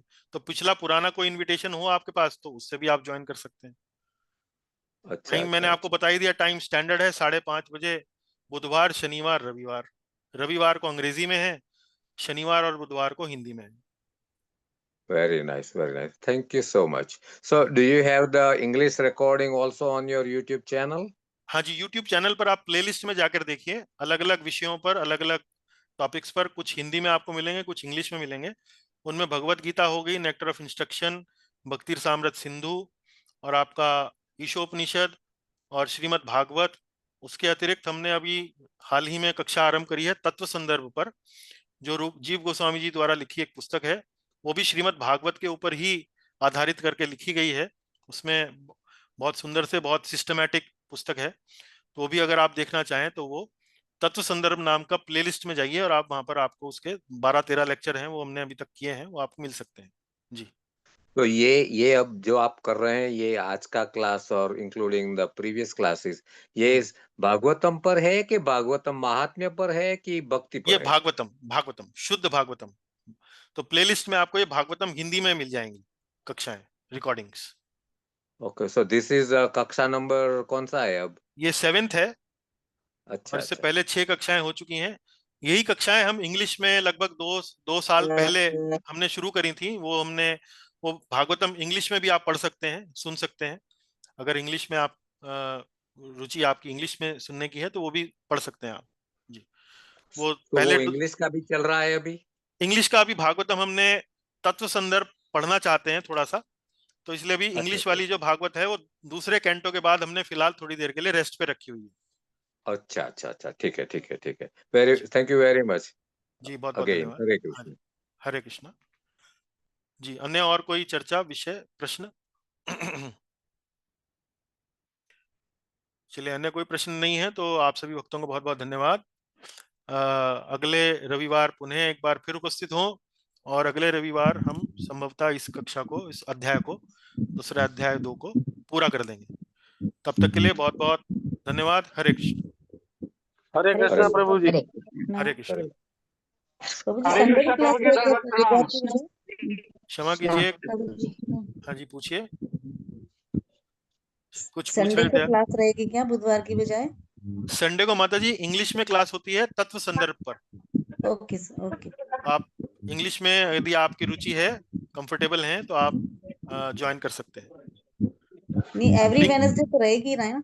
हाँ एवरी वेडनेसडे तो हिंदी की तो रखेंगे ही, हाँ जी, हाँ जी, वो तो रहेगी ही जी। ठीक है प्रभु जी, हरे कृष्णा। हरे कृष्ण। हरे